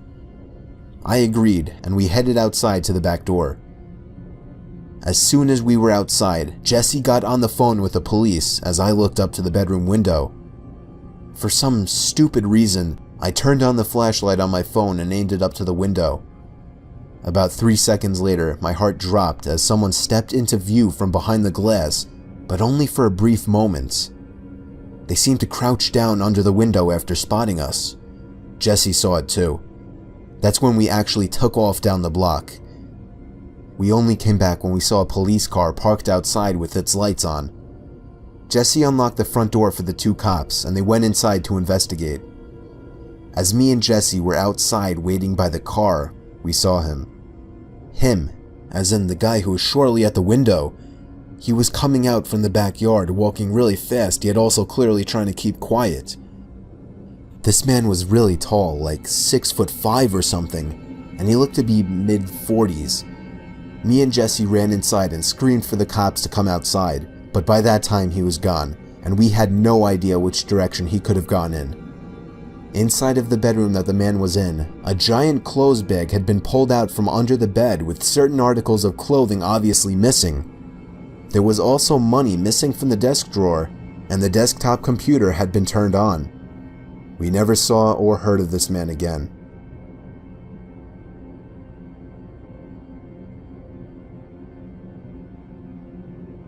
This took place in the summer of 2008 when I was 12 years old. I was sleeping over at my friend Calvin's house. I can't remember every little detail about what was going on, but I remember Calvin's family came home unexpectedly early, and things were getting a bit hectic in the house. So we came up with this cute little idea of pitching a tent up in the backyard and sleeping out there for fun. We figured why not since it was warm out anyway. We pitched the tent in like 15 minutes with Calvin's backyard nightlight giving us enough light in the dark. Now on one side of Calvin's backyard beyond the fence was about 100 yards of nothing but trees. We lived in the country in New Jersey. Anyway, after goofing around for a while, Calvin turned off the nightlight and we finally went to sleep. Now I don't know about everyone else, but I cannot for the life of me fall asleep in sleeping bags or let alone anything but my bed. I was twisting and turning for like 3 hours trying to fall asleep in that thing. Sometime during the night, I started to hear a little rattly, creaky type sound coming from around the fence. It gave me chills at first, naturally. I wanted to wake Calvin up, but I didn't. It sounded like the wooden fence was being pushed or was just moving. It was a bit windy out after all, but still, nevertheless, being the only one awake outside in a pretty rural area, and hearing a weird sound would make anyone uneasy. I tried to ignore it for the longest time, rolling around for like 3 hours hearing nothing but the sound of the wind, to then hearing a constant strange sound was just too weird, and I was getting downright freaked out. I felt the urge to pee coming on, and I didn't really want to go out there without knowing Calvin was awake. So I woke him up and told him to listen to that noise. Of course he thought it was just the wind, but as long as he was awake, I did feel better about leaving the tent. I unzipped the tent and naturally looked in the direction of the noise. I couldn't really see anything, it was too dark, so I walked over and flicked on the nightlight switch. When I looked at the fence, I saw there was a person leaning on the fence with his head down, seemingly pushing the fence. I immediately turned the light off and practically dove into the tent. I whispered to Calvin what I saw, and as we both fell silent, we realized that the noise had stopped. I told Calvin to call his house phone as quietly as possible, but he said we should run straight for the back door. I agreed. He unzipped the tent as quietly as possible and opened the little door, and when he ran out of the tent, he screamed. In reaction, I jumped out from the tent and ran straight for the back door as well, not looking behind me. When I asked Calvin why he screamed like that, his response scared me. He told me he saw somebody standing right by the side of the tent in arm's reach. The rest of the night we slept in Calvin's room upstairs, and I could swear, with the window open, I could still hear the creaky fence being pushed, but every time I looked, I couldn't see anyone out there.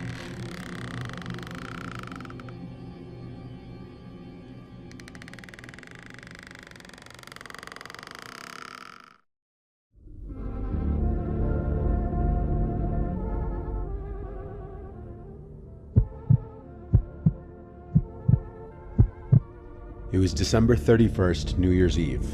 My friend Alex hired me to watch his dog Bailey for the weekend while he was out of town for the new year. I'm 35, he's 27, so I don't have that same urge to go out and party for New Year's Eve like he does. So I was more okay with making some money and taking it easy for the night. New Year's Eve was on a Saturday. He left for the city early in the day when I got there. He'd be back Sunday night. He left me with very basic instructions: to just feed him and walk him twice a day and keep him off the furniture. Bailey is a very small husky mix. I'm not sure what else she is, but she's about a third the size of a regular husky, and she's very quiet and well behaved, hence why Alex was okay with me watching her instead of a dog sitter. I brought a backpack which contained my laptop, charger, toiletries, and a change of clothes for Sunday.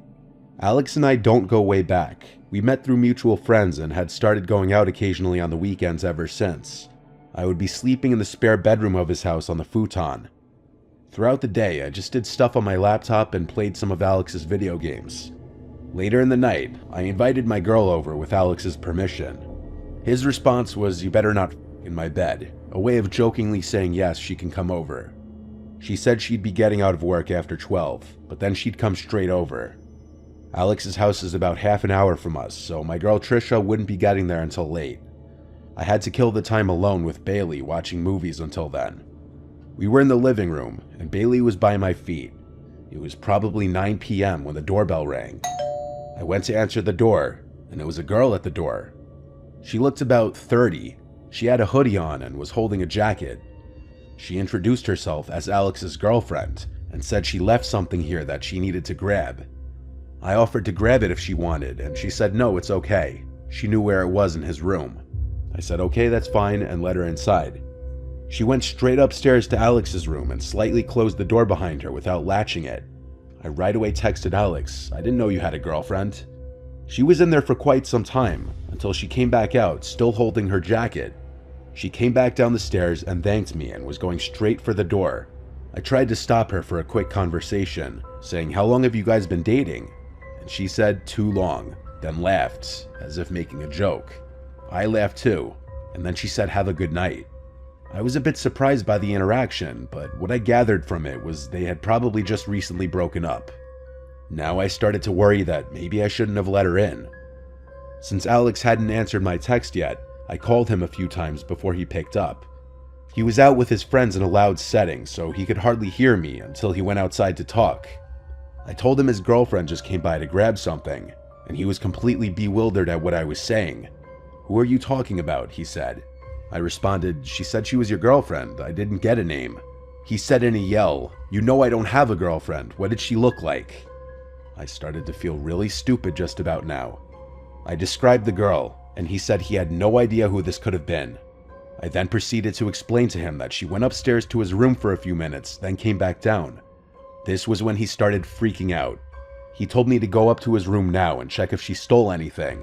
Of course, I didn't know what was in his room beforehand, so he had me check for specific things, which all appeared to still be there. He tried hard to figure out who it could have been, and said he'd call me back after he made some calls and sent me some pictures of different girls. Understandably, this was putting a damper on his night. I could tell he'd already been drinking, so I felt awfully stupid for letting some random girl into the house. He started sending me screenshots of different girls' Instagram accounts, none of them resembling the girl who came in. When I said no to all of them, he went silent for an hour. Then he texted me randomly, "I think I know who it was. Make sure she doesn't come back." I didn't ask any further questions. I responded, "Okay, my bad," and left it at that. Clearly Alex was going through some serious girl drama, or so I thought. I watched the ball drop alone. Not that I really care about the new year or the ball drop at all. Later that night, Trisha finally made it over, and so we hung out in the living room together. I told her what happened, and she was shocked. But then a freakish coincidence happened. Bailey lifted her head and looked at the front door, and then there was a knocking at the door. Whoever it was didn't ring the bell. There was no shot I was opening it. I called Alex a bunch of times, but he didn't pick up. He was wasted and didn't even feel his phone vibrating. Trisha and I stayed quiet, and eventually whoever it was went away. I was honestly unnerved now. Surely it was in connection to whoever that girl was earlier. Maybe it was even her again. Either way, I didn't want to get involved any further in what was going on. After this, we decided to migrate to the spare bedroom where we'd stay for the night on the futon. We had a movie on as we laid down and I held her. We fell asleep in this position and woke up at some unknown hour in the night, which I later found out was less than an hour after we fell asleep. I woke to Bailey's howling. She was in the room with us. Trisha woke up after me. Bailey was at the bedroom door with her tail wagging, howling. I whispered, "Bailey, shush." She looked at me and then came over, but she stayed staring at the door, now growling, making unhappy whimpering sounds. Then there were footsteps outside on the wood floors. We heard what had to be at least 2 pairs of footsteps, tiptoeing to the door, and then the doorknob twisted. By force of habit, we had the door locked, thankfully, and a girl's voice said, "Alex?" I looked at Trisha and signaled for her to stay quiet. That girl was not alone. Another light tap at the door, and then the girl's voice said, "Who's in there? This is Alex's house." I made the decision to say in a loud voice, almost a yell, "The cops have been on their way for a few minutes now, just so you know." The girl said, "Who are you?" I didn't bite. I whispered to Trisha to actually call the police, and she did. The entire time she whispered into the phone. I said loud and clear, "I dare you to do something, because the time you do it, the cops will be running through the front door." I heard a whisper on the other side of the door. Then, multiple pairs of footsteps walking away from the door. We stayed in the room, waiting for the cops to get there. Since the front door was left wide open by those people, the cops came right in. The house was clear by this point. I gave my entire recount of the story, and then called Alex multiple times until he finally picked up, still sounding pretty drunk. One cop talked with him on the phone for a few minutes, while I sat with Trisha speaking with another cop. After all this was said and done, the accepted assumption was that there was a key in Alex's room taken by that girl from hours before. This was a pretty messy situation, since Alex couldn't just come all the way home this late. He practically begged me to stay the rest of the night. I had Trisha go home. I stayed because I felt responsible for letting that girl in the first place. I stayed locked in that room the rest of the night with Bailey.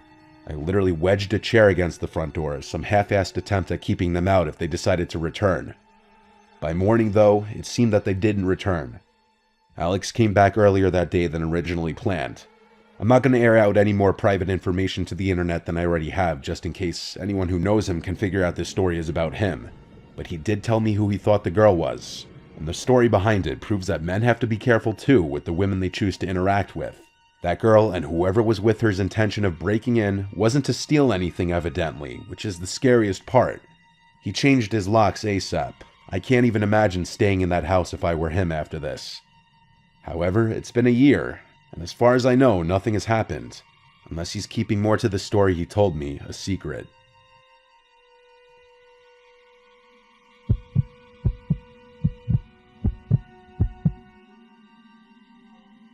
After returning from a night to celebrate the arrival of the new year, my husband and I returned to our apartment complex to turn in for the night. We both had a couple of drinks, but neither of us were intoxicated.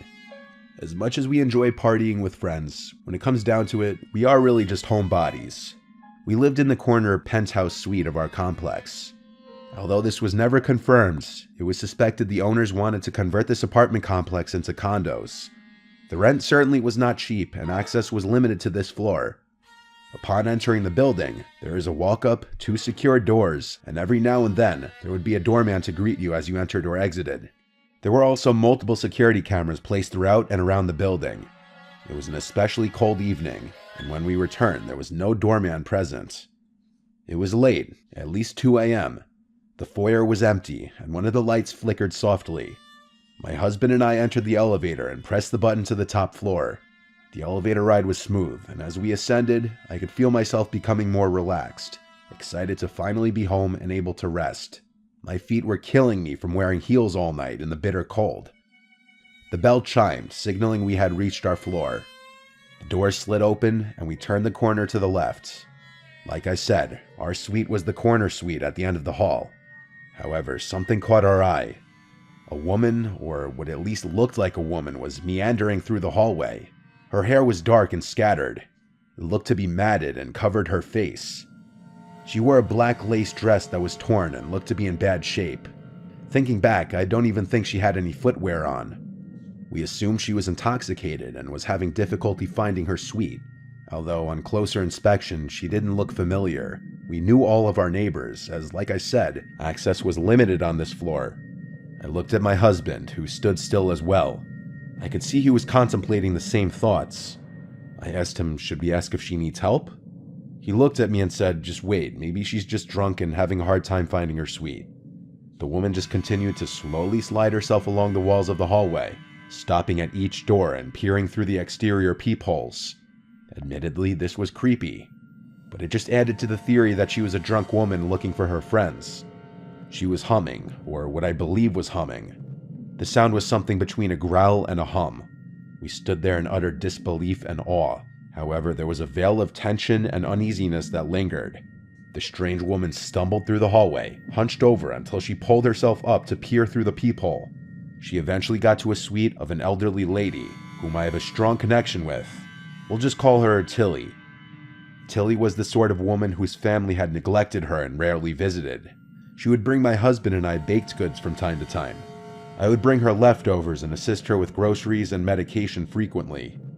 Tilly's smoke alarm would constantly go off. I would have to rush over and pull out the smoldering toast from her toaster and fan her smoke alarm until it stopped beeping. At times a nuisance, but it would always turn into tea time. Nevertheless, I cared about Tilly, so when I saw this strange woman peer into her peephole, I reacted. I blurted out, "Excuse me, are you alright?" I could feel myself lose confidence as I asked. The strange woman seemed to shudder for a moment and hunched over to the floor. She looked like she was about to puke or was frightened by my voice. My husband and I stepped closer, but the woman then let out a series of soft and menacing laughs just barely audible. I have to admit, in this moment I was thoroughly creeped out and reached for my cell phone. It was uncomfortable because we couldn't get to our suite without having to walk right past this deranged woman. My husband said, "Hey, did you hear us? Do you need help?" Her laugh began to grow into what was a steady cackle. The strange woman then stood up. As she stood up, her cackle became a mixture between a cackle and a boisterous growl.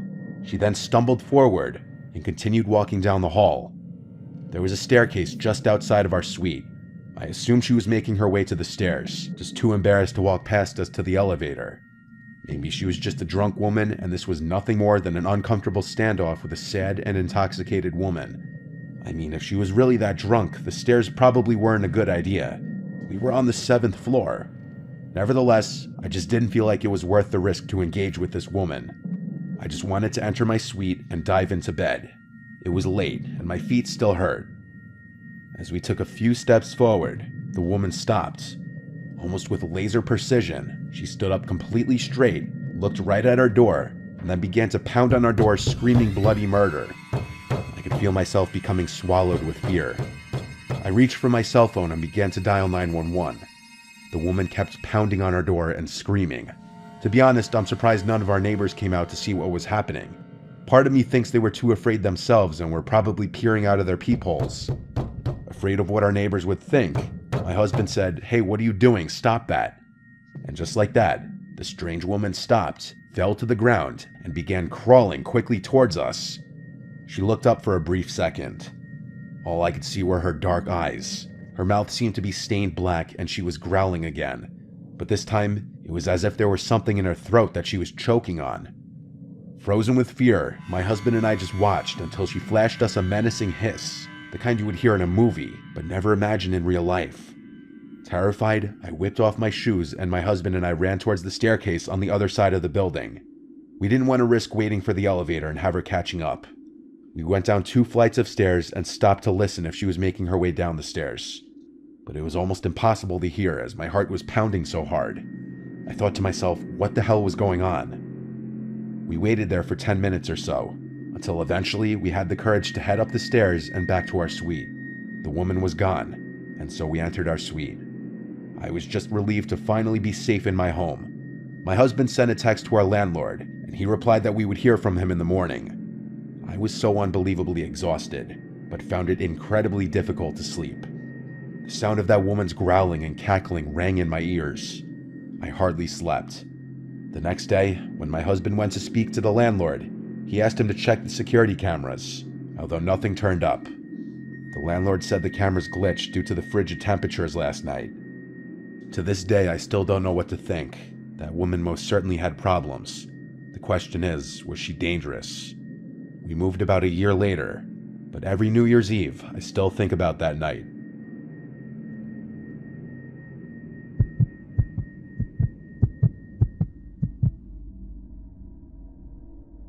It was New Year's Eve of 2020, and all of us were ready for this horrible year to be over.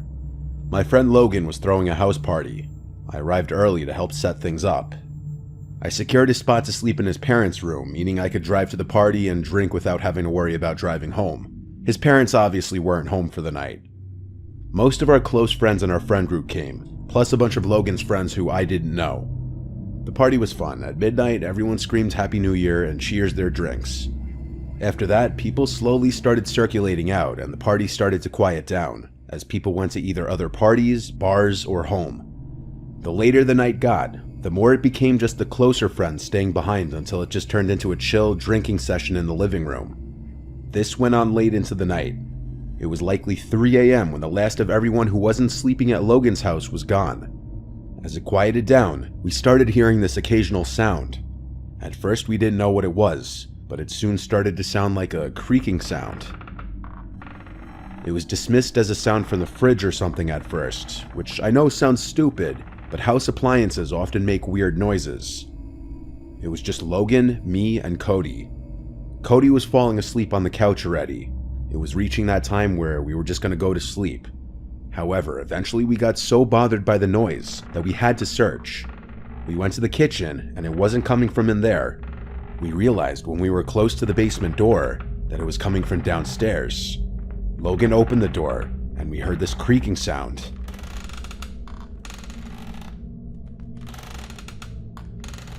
"Go check what it is," I said.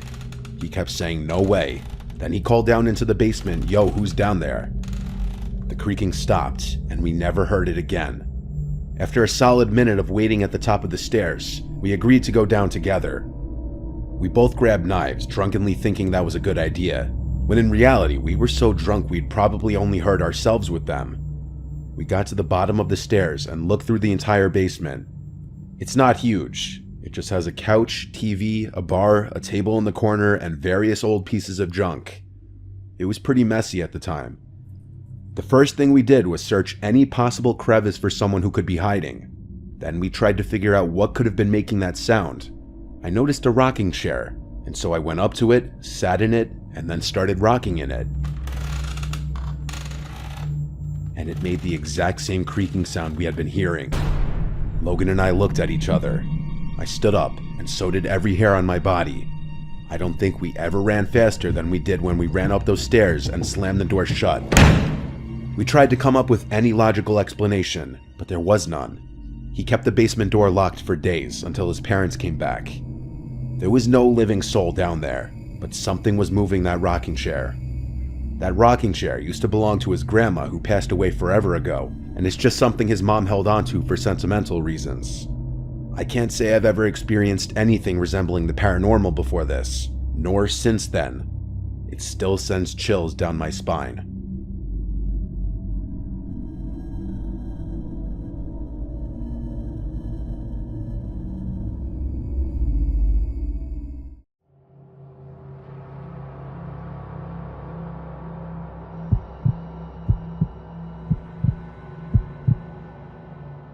I'm part of this group that's centered around doing outdoorsy activities like hiking, snowboarding, mountain climbing, and so on.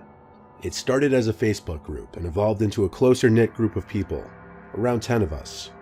Not all 10 or so people go to every outing, obviously. We once organized a trip to Adirondack Park where we could climb one of the many mountain trails. On this trip, it was only 4 of us, DeVito, James, and Christina. We brought sleeping bags and 2 tents. Since James and I were the only guys on this trip, we carried the extra weight of the tents in our bags. Because we wanted to experience this during the beautiful fall foliage, we went in the month of October. The weather was perfect, but still, once it started getting dark, we couldn't continue on the path, and we'd have to set up camp before it would get too dark to do even that. We set up camp on a hard rocky surface, and 3 of us started collecting wood for a little fire. James poured some lighter fluid into the pile of sticks and wood we collected, and that helped get it going. Sitting around the fire, we started to eat whatever foods we had packed while recounting about previous trips we'd taken together. That's when it first happened. A scream from the distance, a woman's scream. A scream that sounded as though someone was being attacked or feared for their lives echoed down the mountain. The 4 of us fell silent and looked at each other. Any of us who had food in our mouths had stopped chewing. We were all just frozen for a few seconds. The scream didn't repeat. We broke the silence by asking what we should do. We should have been alone this far into the trail. Then another sound echoed down the mountain, this one a loud popping sound. It didn't sound like a gunshot at all, but the best any of us could describe it was this high-pitched, loud, single popping sound. We now agreed to put the fire out and get in our tents. We didn't know who was out there or what was going on, and we didn't want to advertise our presence. I shared a tent with James while the girls shared the other tent. Falling asleep in a sleeping bag is always a tough task for me. And when you add hearing a blood-curdling scream out in the middle of nowhere not too far from you, it just makes it even harder. It was an hour or two that passed, and James seemed to have already fallen asleep. I was still rolling around from side to side, uncomfortable, when I heard another woman scream. This one was higher pitched and much, much closer. I sat up and looked at James, who was apparently woken up by the scream. We were scared to even leave the tent, because the scream was borderline right outside our campsite. We were discussing if we should wake the girls and pack it up and leave, but we'd have a long hike back in the dark ahead of us. We then heard footsteps outside our tent, the sound of shoes hitting the stone floor below us. I called both DeVito and Christina's names, expecting it to be them. But when they didn't answer and the footsteps stopped right outside the tent, I looked at James, who looked back at me with an equally horrified look on his face.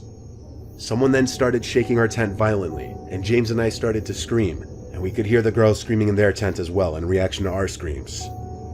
I said on the count of 3, we leave the tent and fight whoever was out there. I yelled my count to 3, and on 2, the shaking stopped. By 3, I unzipped the door to the tent, and the 2 of us crawled out from it expecting to see someone standing out there, but they had already disappeared into the darkness, probably still watching us. We ran to the girls' tent yelling their names, saying we gotta go. They crawled out with their backpacks and followed us.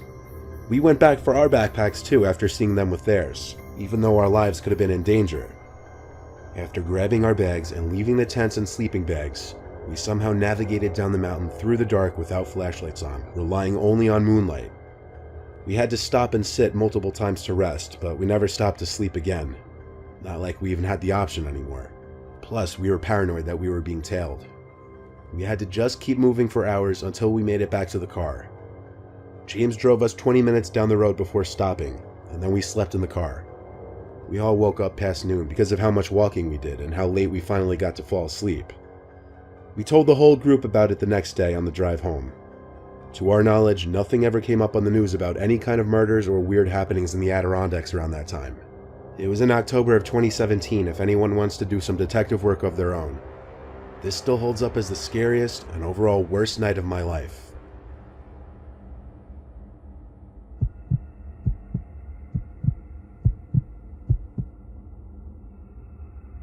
My uncle is notorious in my family for being a daredevil and always worrying my mom, other uncles, and grandma, especially considering he's been on multiple medications for decades. He's what you'd call an adrenaline junkie, and he's climbed over 5 mountains in his life, most notably Everest. Well, he's attempted Everest, but he didn't make it to the top. Something in his living on edge personality and mentality slightly changed after he attempted to climb Everest. I was just 10 years old when he did, and even I remember the change. It wasn't until 5 years later that I was told just what happened on Everest. My uncle went alone on his expedition, which may have been his biggest mistake.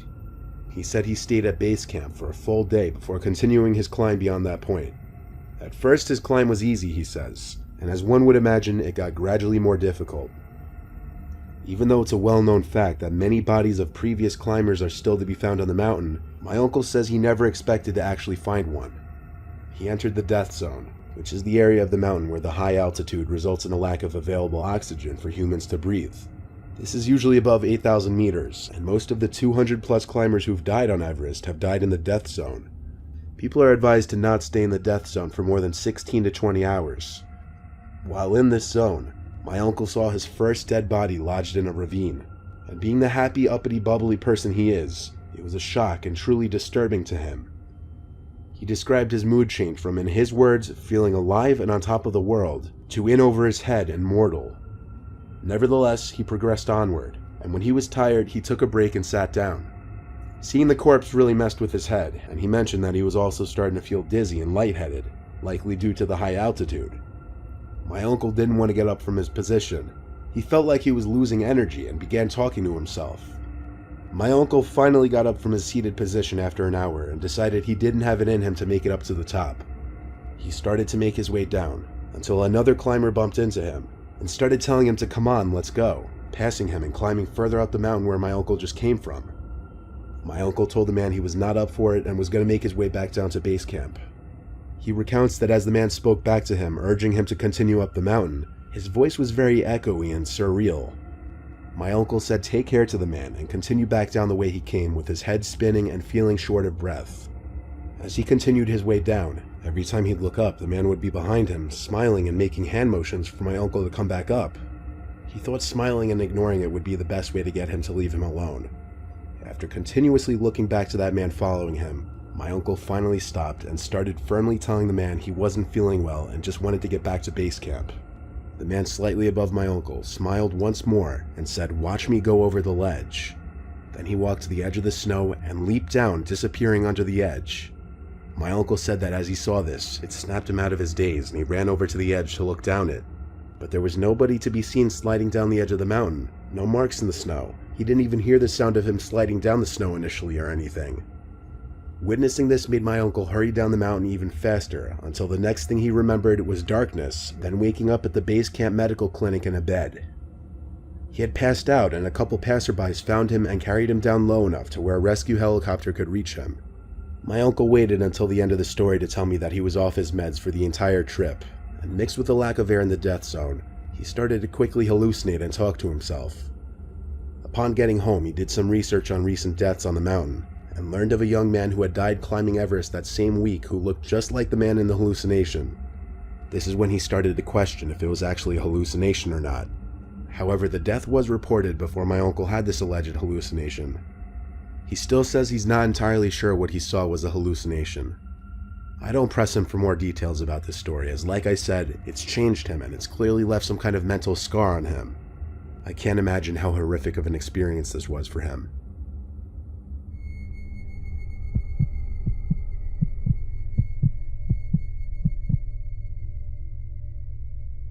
I once drove up to Banff National Park in Canada for a day of hiking and climbing. The park is home to numerous mountain climbing trails and is a scenic escape from the city for me to clear my head. I was going through a recent breakup and wanted to get out and get my mind off of it, and I thought this was the best way to do that. I had all my necessary tools in my climbing pack, including rope, a helmet, harness, quick draws, and whatever else I could fit in the bag. I hiked through half a mile of forest until I found a good rock wall I wanted to scale. So I found a strong enough tree to use as my anchor point and wrapped some rope around it. You may be asking why I started from the top instead of the bottom. Well, normally if I were on a known route, there would be eye bolts that are anchored into the rock that I could have just clipped my carabiner to, and when the carabiner is attached, then I'd clip my rope. As I climb up, I would place another carabiner or anchor and so on. But since I was making my own route on this day, I had to anchor at the top of the climb, which is called top roping, and rappel myself down to set each bolt. At the end of all of this, I'll be at the bottom and able to climb up after setting my own route. After I was all set to go, I started to rappel down the face and set my bolts. To skip all the mountain climbing terminology and talk, as I rappelled down, I eventually came across a cave in the face. It was literally this big hole in the mountain wall, but it seemed unusual to me because usually a cave entrance is ground level. I was intrigued, so I climbed inside of it. I had plenty of rope to allow me to go inside. I was sitting at the edge of this opening, looking inside, and it got pitch black in there not too far from the entrance. I wondered how big this cave was, and if it led to a separate entrance on the other side of the mountain. But more importantly, I picked up on this buzzing sound from deeper in the cave. It was this very low note kind of buzzing, like you'd almost miss it if you weren't paying attention. I walked very slowly deeper into the cave, and as the humming got slightly louder, I said hello into the cave. Not because I was expecting an answer from anyone, nor did I want an answer. I wanted to see how much of an echo there would be, to give me an idea of how deep this cave went, and there was quite a loud echo. But on top of that, the humming or buzzing sound stopped after I said it. I was creeped out, no doubt, but I was still intrigued as to what that buzzing sound could have been. I stepped just a little more into the cave, the rope starting to wedge at the top of the cave entrance now. I started to hear this slow, deep breathing, and I suddenly knew I wasn't in the cave alone. Perhaps there was an animal in there. I started to back away slowly out of the cave.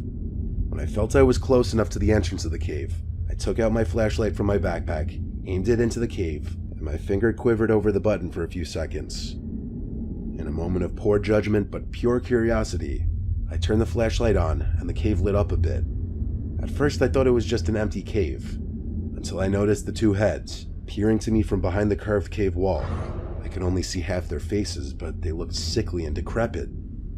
The way they were watching me. They were in the dark seconds ago, impossible for me to see, but them able to see me perfectly standing by the light near the entrance of the cave. I turned off the flashlight and ran for it back out of the cave. I started to climb back up the face when I felt a grip around my ankle trying to pull me back into the cave. I kicked as hard as I could at my attacker, and I felt my shoe hit their face. In response, the sickly looking person let go, and I heard him make this horrible shriek of pain. He sounded less human and more like some literal cave-dwelling monster. I didn't look down. I climbed the rock wall faster than I'd ever climbed. I don't think either of those two barely human things I saw in that cave attempted to come out and grab me. I made it back to the top in a surprisingly quick amount of time due to adrenaline. The reason I didn't just allow the rope to safely descend me down to the bottom instead of climbing to the top was because I feared they would grab the rope and pull me back up. I carved 2 big X's at the top of the face, and then 2 more at the bottom, indicating to whoever passes by here not to climb here. I hiked my way all the way back to the side of the road where I parked my car. I had a long drive home lost in my thoughts, appreciating my life and scared shitless, wondering what the hell was wrong with those people in that cave. Why were they in there, and what were they going to do to me? I'm telling you, they looked pale and sickly. They were not regular people. I called the park warden's number and gave them the coordinates of the cave and told them about the dangerous, sickly-looking people hiding in there. I'll tell you one thing though, this experience definitely took my mind off my breakup for a while.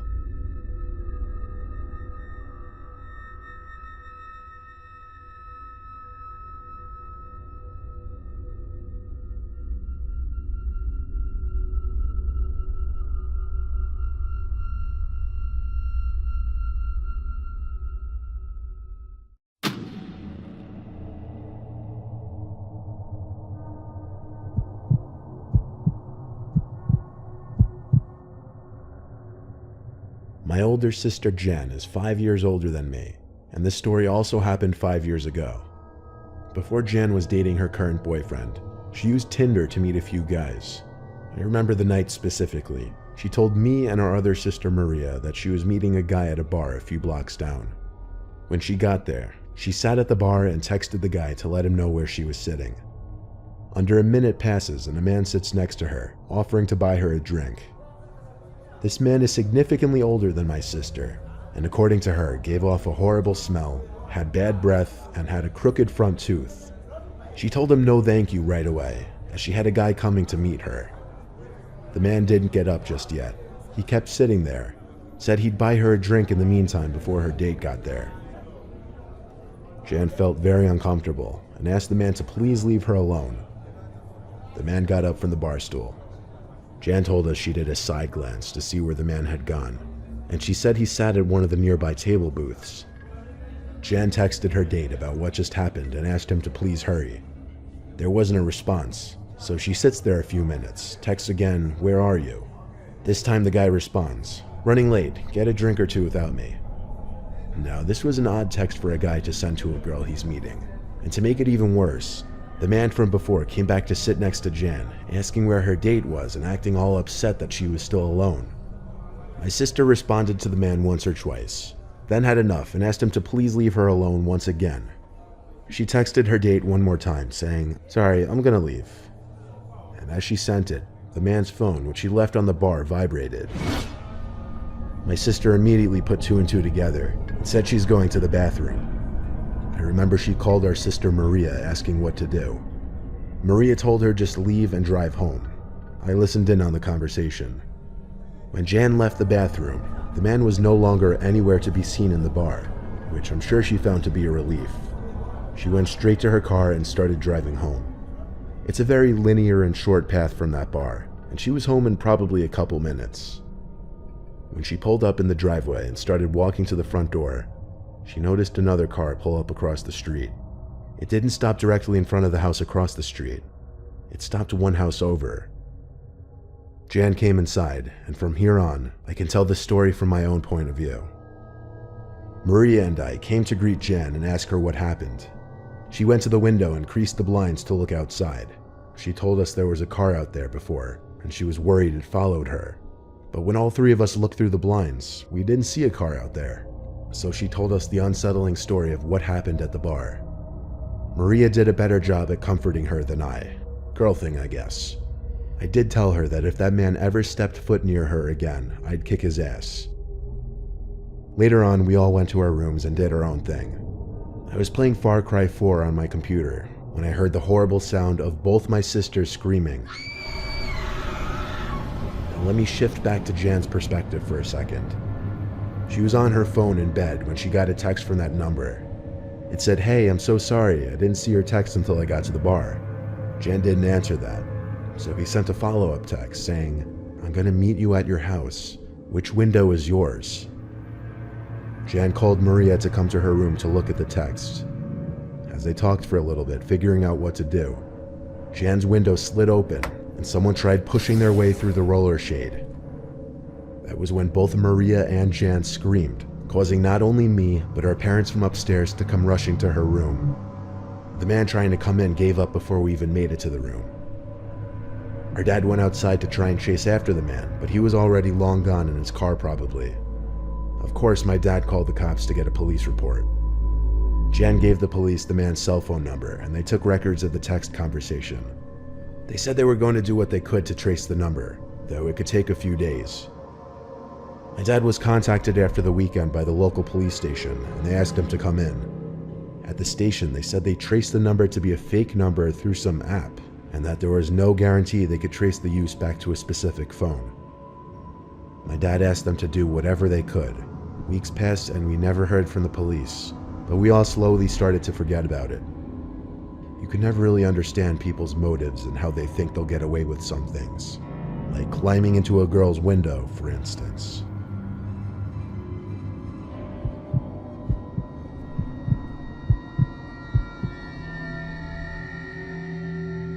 I've been using the app Hinge to meet new people in the town I just recently moved to.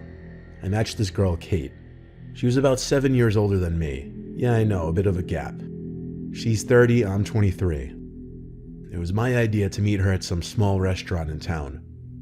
I waited in my car in the parking lot for her to pull up.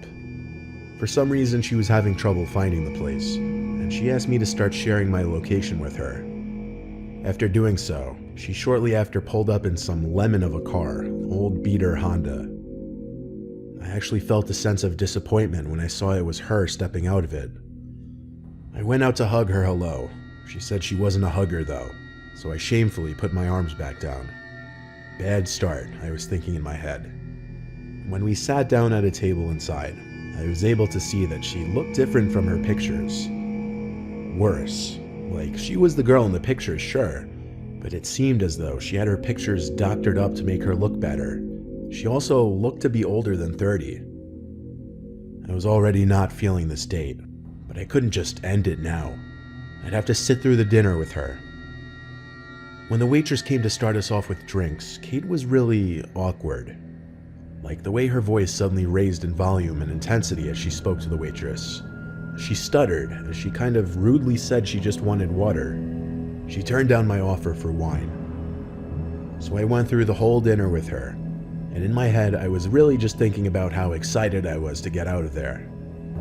The check came, and I waited to see if she'd make any offer to chip in for it since I really had no plans of seeing her again. But she did not, so I paid the check and we grabbed our coats and left. I told her I had a really nice time and whatever. Seemed she didn't really want to go home though. I had to kind of force myself to break off because I really just wanted to go home. I said bye and got in my car. She didn't say bye back, she instead just walked to her car. I drove home to my apartment, which is the lower half of someone's house.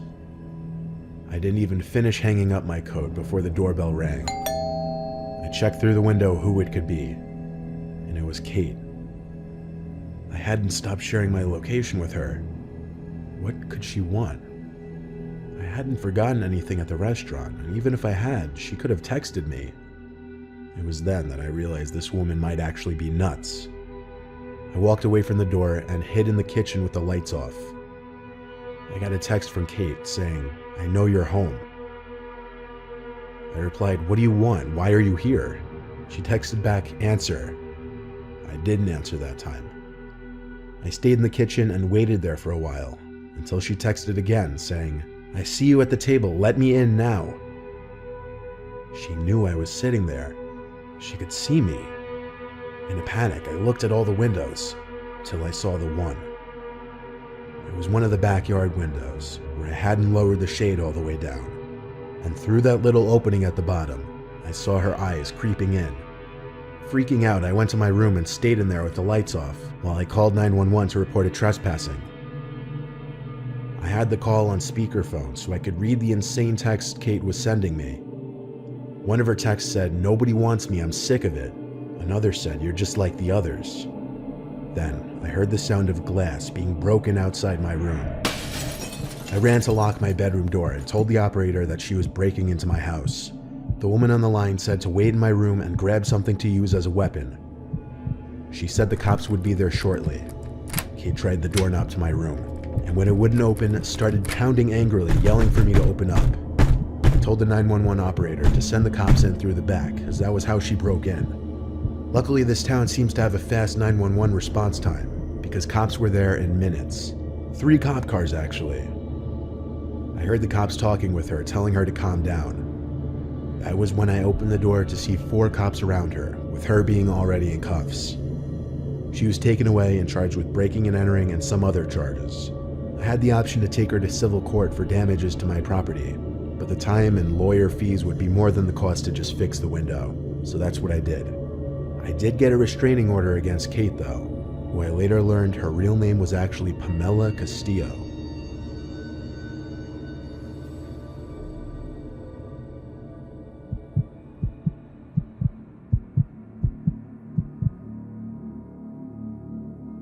It was my first date with a girl from an online dating website. I offered to have her over and cook for her.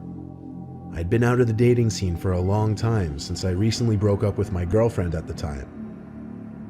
The woman's name was Amelia. She was 26. I was 32 at the time. I didn't really think having her over for dinner before meeting her was weird. If anything, it would be more relaxed and comfortable than meeting at some bar or restaurant. I was cooking some penne alla vodka with garlic bread and wine, my favorite combo.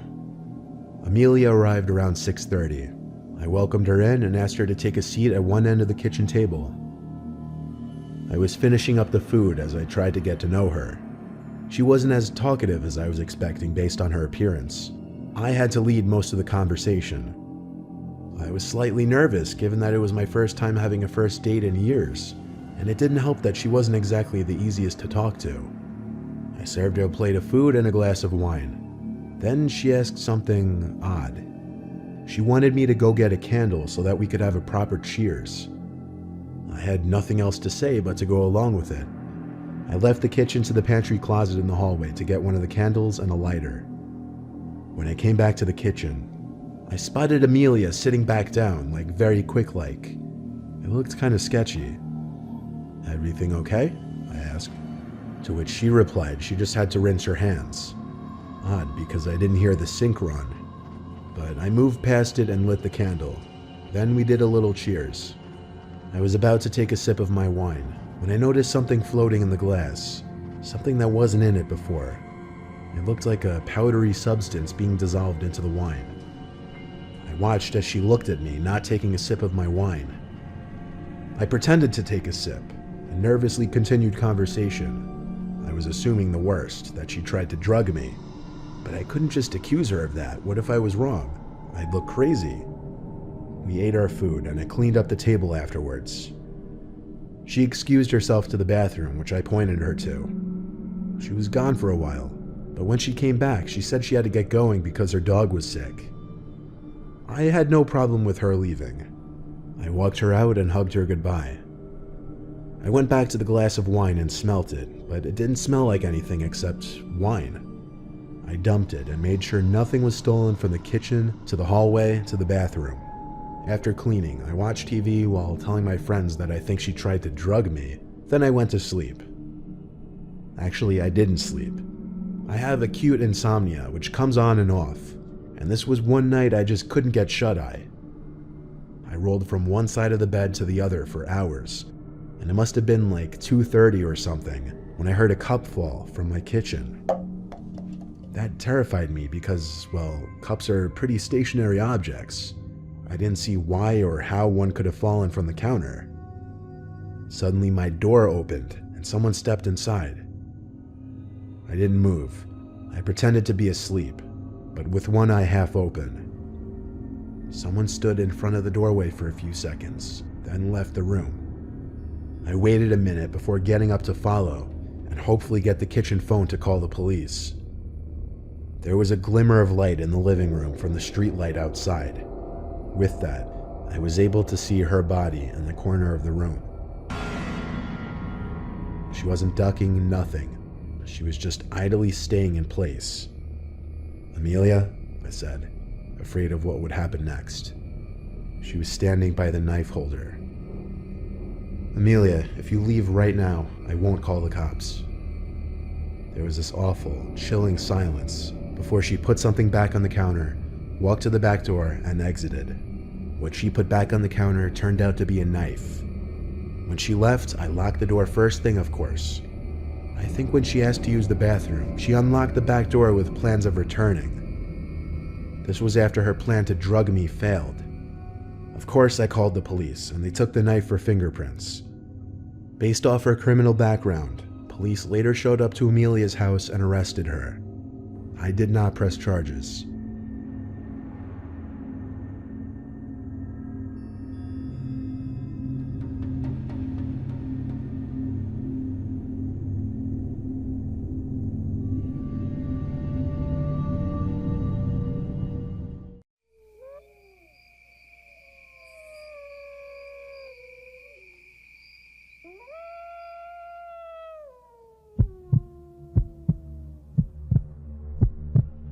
This is one of those stories I've been sitting on for a really long time. It happened back when I was maybe 25 or 26, way before I met my wife and way before we had kids. I was a completely different person back then. Not in a bad way, just in the sense that I had the kind of free time and risk tolerance that I genuinely can't relate to anymore. I used to do these solo backpacking trips a few times a year, usually somewhere in the Appalachians.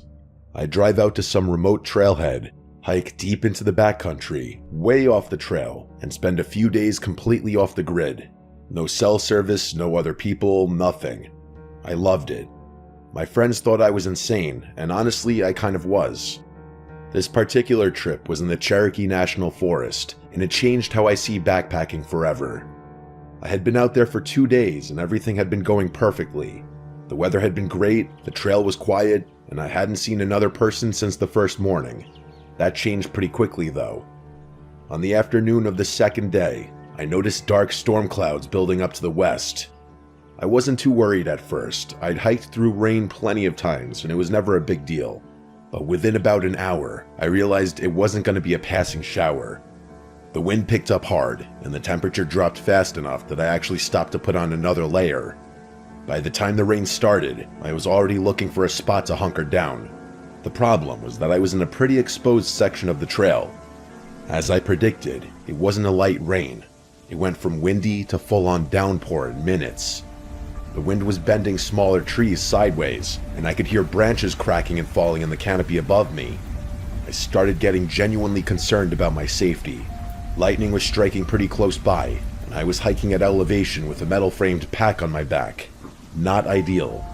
I kept pushing forward, completely soaked at that point. I was scanning the woods on either side of the trail for anything that could pass as shelter. As if by some miracle, I actually saw a structure through the trees off to my left. It was small and dark and partially hidden by the forest, but it was unmistakably man-made. As I got closer, I realized it was a tiny, one-story cabin. They looked extremely old, like it could have been a hunting cabin or a homesteader's shelter from decades ago. There was a single window on the side I was approaching. I can't overstate how relieved I was. I practically sprinted over to the thing and pushed the door open. Inside, it was dim but dry. There wasn't much in there, just a chair, a small table, and what looked like a cot frame pushed against the far wall. There was a stone fireplace on the right side that was clogged with old ash and debris. The place honestly smelled really bad, but I didn't care about anything other than stripping out of my soaked clothes and laying down. There wasn't a couch or anything in there, so I literally just picked a spot on the floor and lied down. I was in survival mode at that point, not exploration mode. All I cared about was that I was out of the storm. It wasn't until I'd been inside for maybe 10 or 15 minutes that I started actually looking around. With the storm raging outside, there wasn't much else to do besides flick on a flashlight and snoop, so that's exactly what I did. There was more stuff in that cabin than I had initially realized. For starters, there was a sleeping bag rolled up in the corner near the cot frame. It didn't look ancient like the rest of the place, which confused me. There were also a couple of cans and water jugs on the table, which made me think someone had been using the place as a base camp of sorts. Maybe another backpacker or a hunter. It wasn't unusual to find stuff like that in remote cabins, but the more I looked around, the more things started bothering me. There were marks on the wall near the door.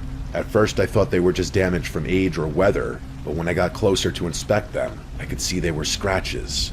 There were dozens of them, some shallow and some deeper. There was no pattern or order to the marks, at least not one I could see. I stepped back and looked at the door itself. The handle was a simple latch, which wasn't unusual. Despite the storm, I opened the door just to get a look at the mechanism. There was a metal bracket on the outside of the frame, which looked like it was designed to hold a padlock. The bracket was on the outside. There was no corresponding latch on the inside. That meant the door could only be locked from the outside. Things only got stranger. I shut the door and started looking around the cabin. The only thing I hadn't checked out yet was the window, so I walked over to it. The glass was still perfectly intact, which surprised me given the apparent age of the place. But then I noticed why. There were screws drilled into the window frame, one in each corner securing it shut. Those had also been driven in from outside, and around the edges of the frame on the inside, there were more scratches, deep ones. These were unmistakable. They honestly looked like someone had tried to pry the window open with their bare hands. All of it hit me at once. Someone had been kept in this cabin, trapped, as in kept against their will. I should have left right then, and I did consider that, but there was a good part of me that felt like whatever had gone on in that cabin was well in the past. Everything in the cabin looked really old. Even the sleeping bag, which did look on the newer side, admittedly, was rigid and dusty. Plus, the last thing I wanted to do was go back out in that storm again, so I stayed. I'm not sure how much time passed, maybe an hour, maybe more. The storm wasn't letting up at all. If anything, it had gotten worse. The rain on the roof was so loud that it was hard to hear much of anything else. That's probably why it took me so long to notice the other sound. I picked up on the scratching or scraping noises from outside, somewhere along the left wall of the cabin. At first, I thought it was a branch, but I couldn't remember if there had been branches low enough to even touch the exterior of the cabin. As I was thinking about it, I heard two heavy thumps on the porch. They honestly didn't sound like storm sounds. This time I stood up. I did that thing where you freeze in place and try to focus by staring at a random spot on the wall. I was trying to listen, but if someone was moving out there, it would have been impossible to hear over the storm. I started getting paranoid that those sounds I heard were just a few of many, and that the rest had been drowned out by the rain. My eyes drifted over to the window. I couldn't bring myself to look through it. If someone really was out there, they'd probably be looking through it. I stayed in that position for what felt like forever. After a while, I started to relax a bit, thinking I had just been hearing the storm, or at the very worst, an animal poking around the cabin. I was almost ready to forget about everything when I heard something that sent me over the edge. Pressure on the door, like someone was leaning their full weight against it from the other side. The wood creaked and the latch rattled once before the pressure released. My heart rate instantly shot back up, and that's when something clicked. Why would someone be outside in a storm like this, circling the cabin, tapping on the walls, without just coming in? The door wasn't locked. Nothing was stopping them. And then I thought about what I'd found inside the cabin, and it occurred to me that maybe whoever was out there didn't want to come inside. Maybe they wanted me to stay inside. Maybe the whole point was to keep me in there. I don't know if that was the right conclusion or if my mind was just spiraling, but I decided I was leaving right then. I didn't care about the storm. I started moving things into my backpack as fast as I could. I had the sickening feeling that something really bad was about to happen, and I was right. The next few moments were a blur. I was maybe 30 seconds from walking out the door when I heard the sound of glass shattering behind me. I spun around just in time to see something come through the window, and that was all I could see before the whole room erupted in flames. The flames spread so fast that I couldn't even process what was happening. One second I was standing in a dark room, and the next second the walls were on fire. The heat hit me like a physical wall, and the door wouldn't budge. It was jammed from the outside.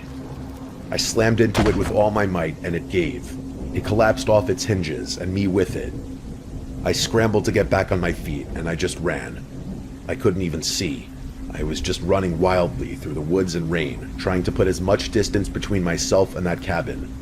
But before I could get a safe distance away, I felt something tackle me from behind, and I was back on the ground.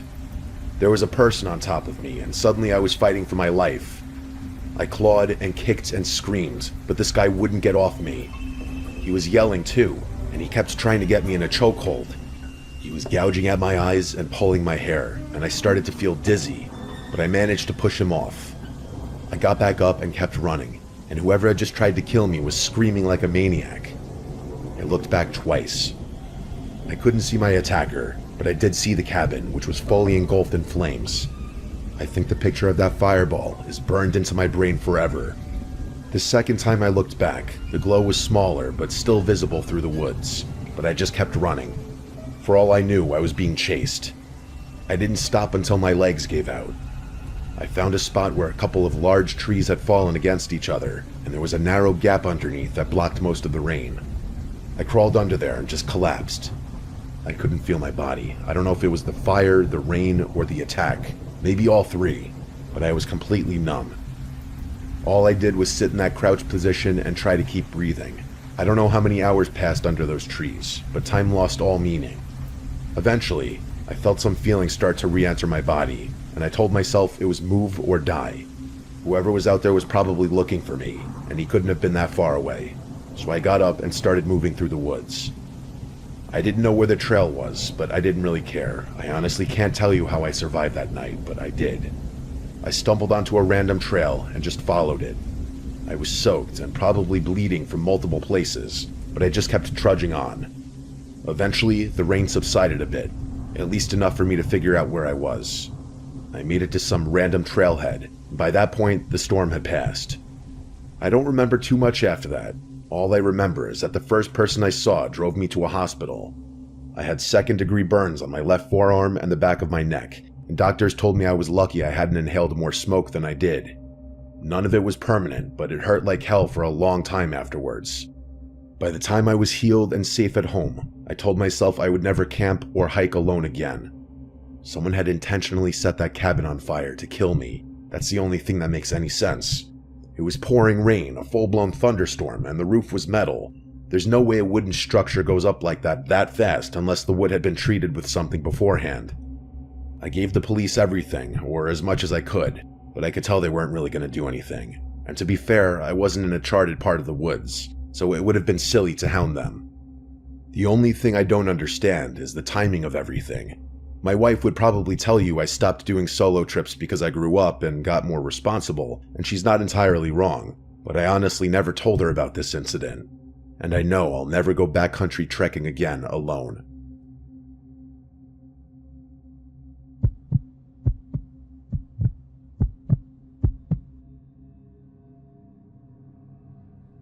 My name is James. This happened maybe 7 or 8 years ago, back when I was in my early 20s and still doing stuff that I probably shouldn't have been doing. I had this friend Charles, who was kind of notorious in our friend group for finding cool places to explore, like abandoned buildings and old factories. If it was somewhere you weren't supposed to be, Charles had probably already been there and can tell you exactly how to get in. He spent a weird amount of time on Google Earth and these niche urbex forums, and he'd always be hitting the group chat with screenshots of random places he wanted to check out. Most of us would entertain his ideas, but never actually follow through. I was usually the exception. Charles and I had been friends since high school, and I think the reason we got along so well was that we had similar thresholds for risk. While most of our friends would hear his pitches and go, "That sounds insane," I'd hear them and go, "When are we going?" It was a dynamic that led to some great memories and a few situations that I look back on now and genuinely wonder how we made it out unscathed. This story is about one of those situations. One weekend, Charles texted me about a fire lookout tower he'd found deep in some forest not far away from us. I really wish I could remember the name of the forest, but I can't. Charles said it had been decommissioned years ago and was just sitting out there in the middle of nowhere, completely untouched. He didn't tell me how he'd found it, but I didn't want to know. He was convinced we could hike out to it, climb it, and spend the night up there. I was more skeptical. I mean, things like that are usually fenced off or at least protected somehow, but I promised him I'd at least come and check it out. To be fair, the idea of being 70 feet or so up in the middle of a forest with a 360-degree view sounded incredible to me. We picked a random weekend and made it happen. Charles planned the entire thing out, including the drive, what to pack, and how to find the tower once we were in the woods. It was a 3-hour drive away, and Charles told me the hike would be off the trail but pretty short, about 4 miles or so. We drove out early in the morning on Friday and made it into the woods sometime in the afternoon. For some reason, I was kind of expecting us to get lost, or at the very least not find the tower, which is exactly why I was all the more astonished when we actually did. Seeing it through the trees for the first time was an insane sight. I remember blurting out "no fucking way" when I saw how tall it was. I was even more astonished when we got to the base of it and realized it was completely unprotected or fenced off. It was just sitting there in the middle of the woods waiting for us to find it. The cab at the top was this small, square room with windows on all 4 sides. There was a metal staircase that zigzagged up the frame, with a section of vertical ladder for the final stretch up to the cab. The whole thing looked like it hadn't been touched in decades. Some of the lower railings were bent or missing, and there was graffiti on the support beams near the base. To be completely honest, it did not look like the type of structure anyone would be eager to climb, but Charles was practically giddy. While I was hesitating and debating whether I should try convincing him to back out, he had already started climbing. I yelled at him to be careful, and that got him to slow down. I figured what the hell, and told myself to stop bitching. The 2 of us made our way up carefully, checking the stairs as we went. Most of them felt solid enough, but there were a few spots where the bolts had rusted through and the steps wobbled. The vertical ladder section near the top was the sketchiest part. It was 20-something feet of straight climbing with nothing but a narrow metal cage around it. The adrenaline rush was insane, but that's what Charles lived for. He made it up without any issues. The view from the cab was unreal. You could see for miles in every direction. We had also timed it perfectly. The sun was maybe an hour from setting. Our plan was to camp out for the night and catch the sunrise. There was a decently wide wraparound walkway up there, which is where we decided to chill, at least initially. We cracked a few beers and just enjoyed the view and some conversation. The sun eventually went down, and the sky went from orange to purple to dark blue in a matter of minutes. Once the light was gone, the forest below us was just a black mass in every direction. There wasn't a single light in sight. The stars were incredible, easily the best I've ever seen. But being alone out there in the dark was freaking me out a little. It was just weird not being able to see anything, despite knowing there was a whole forest below us. Charles could tell I was getting a little antsy, and he started messing with me, grabbing my shoulder and stuff like that. But the thing that pissed me off the most was when he smacked his metal water bottle against the side of the tower. It sent this incredibly loud, echoing clang in every direction, probably to be heard for miles. The sound was so loud and ominous that I actually got mad at him. I told him I wanted to go inside the cab, and he finally got the hint. There wasn't much in there, by the way. It had clearly been hollowed out ages ago. He said he was going to finish his beer before coming in and joining me, and I was fine with that. I picked a random corner and started setting my sleeping stuff up. But before I could finish, he told me in a very quiet, serious voice to come back outside. Very un-Charles-like. So I did. I walked back around to where he was sitting and saw that he was pointing diagonally downwards, toward the forest below us. At first I thought he was just messing with me again, but it only took me a few seconds to realize what he was pointing at. There was a light down there. It was faint and pretty far away, but it was definitely down there, and it was genuinely horrifying. It was weaving through the forest at what seemed like walking pace, and my first thought was that it was a person who'd heard the clang from the tower. I don't know why I felt the urge to whisper, but I did. I told him he was stupid for doing that, and we were probably moments away from getting caught or arrested or something. He looked at me with this confused expression before saying, "You think that's a person?" Now it was my turn to be confused. What the hell was he talking about? I asked him what else it could be, and he said that light was moving way too evenly. He wasn't exactly wrong. The light wasn't swinging or wobbling the way you'd expect someone carrying a lantern or flashlight to be, but then again, it was probably too far away to tell. I didn't say anything after that. Neither did Charles. He just kept staring at this mysterious light as it continued weaving through the forest. Part of me thought it was just some random hiker that had nothing to do with us, but I knew that was wishful thinking. After a few minutes, it was obvious that the light was getting closer. It was also much clearer that the light was moving perfectly, like it was floating or hovering.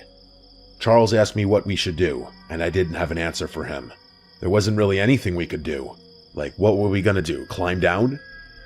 As we were throwing out more theories, the light suddenly zipped forward, like it skipped a beat. It was really thick, but for a split second that light went from steady, even movement to an abrupt zip forward. Then it was back to steady movement again. I started feeling my palms start to sweat, and I could tell Charles was really freaked out too. I kept trying to convince myself that whoever was down there was just wandering aimlessly through the woods, but again, wishful thinking. They were definitely heading for the tower, and after about 10 minutes, they reached it. At that point, the light was directly below us, and I was bracing myself for someone to yell up to us and announce themselves as police. But no, the light just stopped moving and stayed in that exact spot right below us. From our vantage point straight above, we could see the light itself, but not whoever was holding it. Charles and I stared at it for a while. The suspense was killing me, but it must have been killing Charles even more, because he again did something I wanted to throw him off the tower for. This guy actually yelled, "Hey, are you good?" down at the light, revealing our presence. I looked at him in horror. I genuinely couldn't believe he would do something so stupid. We didn't get a response though, and the light didn't even move. We waited a little bit, and then Charles yelled down again, but still nothing. So there we were, 70 feet up in an abandoned fire tower in the middle of nowhere, with someone or something blocking our only exit. We were completely trapped. We must have watched that light for 30 minutes straight, whispering to each other every so often. It never moved once. I wasn't worried about being secretive anymore. Charles had burned that bridge a long time ago, so I did something I should have done a while ago. I grabbed my flashlight and aimed it straight down at the base of the tower. But even after I did that, I still couldn't see the source of the light. Eventually, we accepted that there was nothing we could do and tried to go back to what we were doing. We went back to talking, but I made sure I never took my eyes off that light for more than a few seconds. Charles thought it was some kind of LED that someone had placed there to mess with us, but who the hell would bother doing that? At some point, Charles said he was going to climb down and check it out, and I told him that was insane. Not only was that inviting trouble, but it was downright stupid and dangerous. As we were arguing about it, I glanced down and realized that I couldn't see the light anymore. There was just darkness and more darkness down there again. I frantically scanned the emptiness below us with my eyes, looking for the light, but it wasn't there anymore. Charles seemed relieved, but I was the opposite. He kept telling me to relax, saying whoever had been there had probably left, but I was more freaked out than I had been when the light was just sitting there motionlessly. The thought that someone could be down there, and now we couldn't even see them, was terrifying to me. Charles reassured me that we'd obviously be able to hear if anyone tried to climb the ladder, which I guessed was true, but I was still really unsettled. Suddenly, I didn't want to be in the open air anymore. I suggested that we wait out the rest of the night from inside the cab, and he agreed. So we went inside and set up our sleeping bags. Neither of us were going to sleep though, that was suicide. Staying awake turned out to be the right decision, because not 20 minutes after going inside, we started hearing noises. The first ones were all metallic clangs that echoed up through the steel frame of the tower.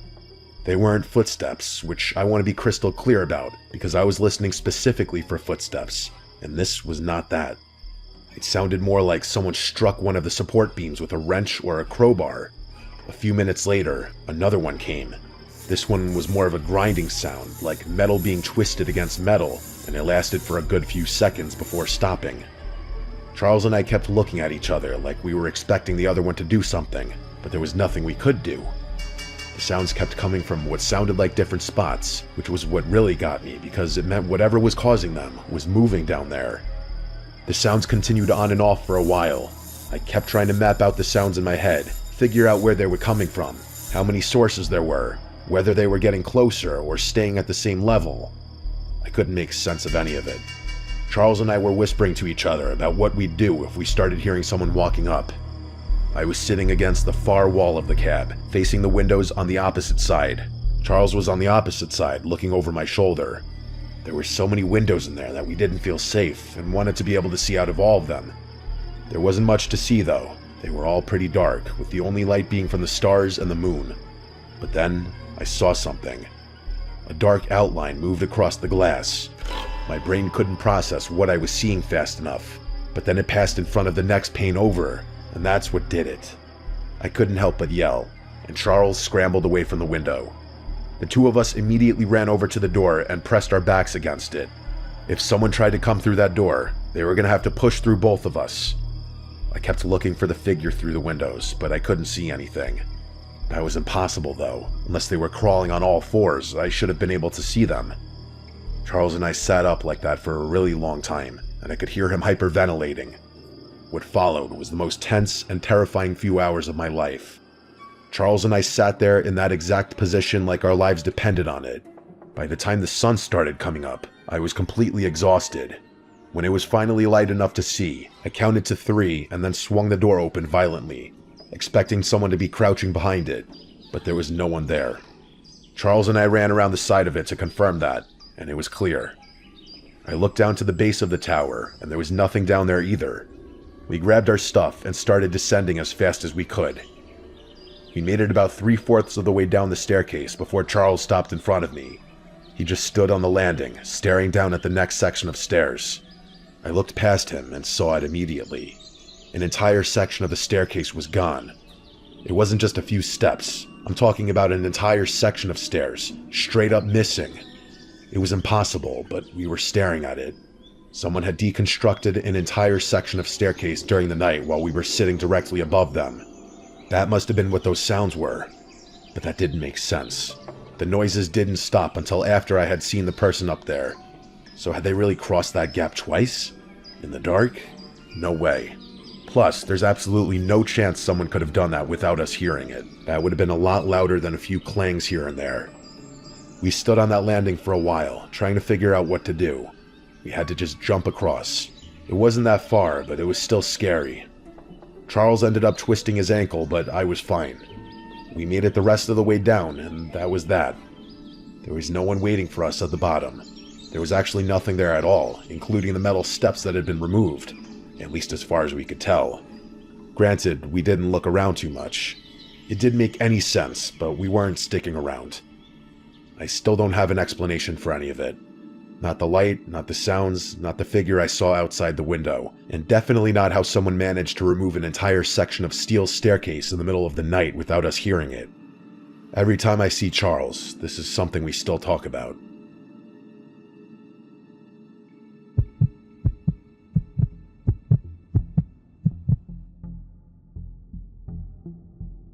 I go camping alone a few times a year. I've been doing it since I was in my 20s, and at this point I'm in my late 30s, so close to 15 years of solo trips at this point. I know the risks, which is why I carry a rifle. This happened about 2 years ago in the Daniel Boone National Forest in eastern Kentucky. It's a massive stretch of forest, over 700,000 acres, and if you know where to go, you can hike for days without seeing another person. I had a rough stretch of work and my head wasn't in a great place, and I felt like I just needed a few days away from everything. I drove out on a Thursday morning. I parked at a trailhead off a Forest Service road and started hiking. The plan was simple: 3 nights in the backcountry. That was pretty much it. I had my tent, my pack, enough food and water for 4 days, and my .308 bolt action that I always bring on solo trips. The first day was exactly what I needed. I covered about 7 miles before finding a flat spot near a creek bed that looked like a good place to camp. I set up my tent, gathered some wood, and had a fire going by the time the sun started going down. I cooked some food, drank a beer, and sat by the fire until it burned down to embers. The whole time, I didn't see a single person. I fell asleep around 10. I woke up at some point in the middle of the night. I'm not sure what woke me. It was more like my brain just switched on for no reason, the way it does sometimes when you're sleeping somewhere unfamiliar. I lay there for a minute and stared at the ceiling of my tent, but as my eyes adjusted, I noticed something. There was a faint orangey glow coming through the walls of my tent. I unzipped the tent flap and looked out. Maybe 200 yards away, through the trees, there was a fire. Not a big one, it was about the size of a campfire, but it was definitely there. It was flickering, which is how I knew it was a fire. I watched it for a few minutes, waiting to hear talking or something. I wanted to confirm it wasn't some random forest fire, but after a while of looking at it, I couldn't see or hear anything beyond the fire. I watched it a little while longer just to see if it would grow out of control, but it didn't. I figured it was another camper set up nearby that I just hadn't noticed during the day. It wasn't impossible, especially since I had gone to sleep relatively early. I figured whoever it was had gone to sleep and left their fire going, which is irresponsible but not uncommon. I watched it for about 5 more minutes, and then zipped my tent back up and went to sleep. It didn't bother me too much. When I woke up the next morning, the fire was the first thing I thought about. Not because it had scared me, but because I was curious.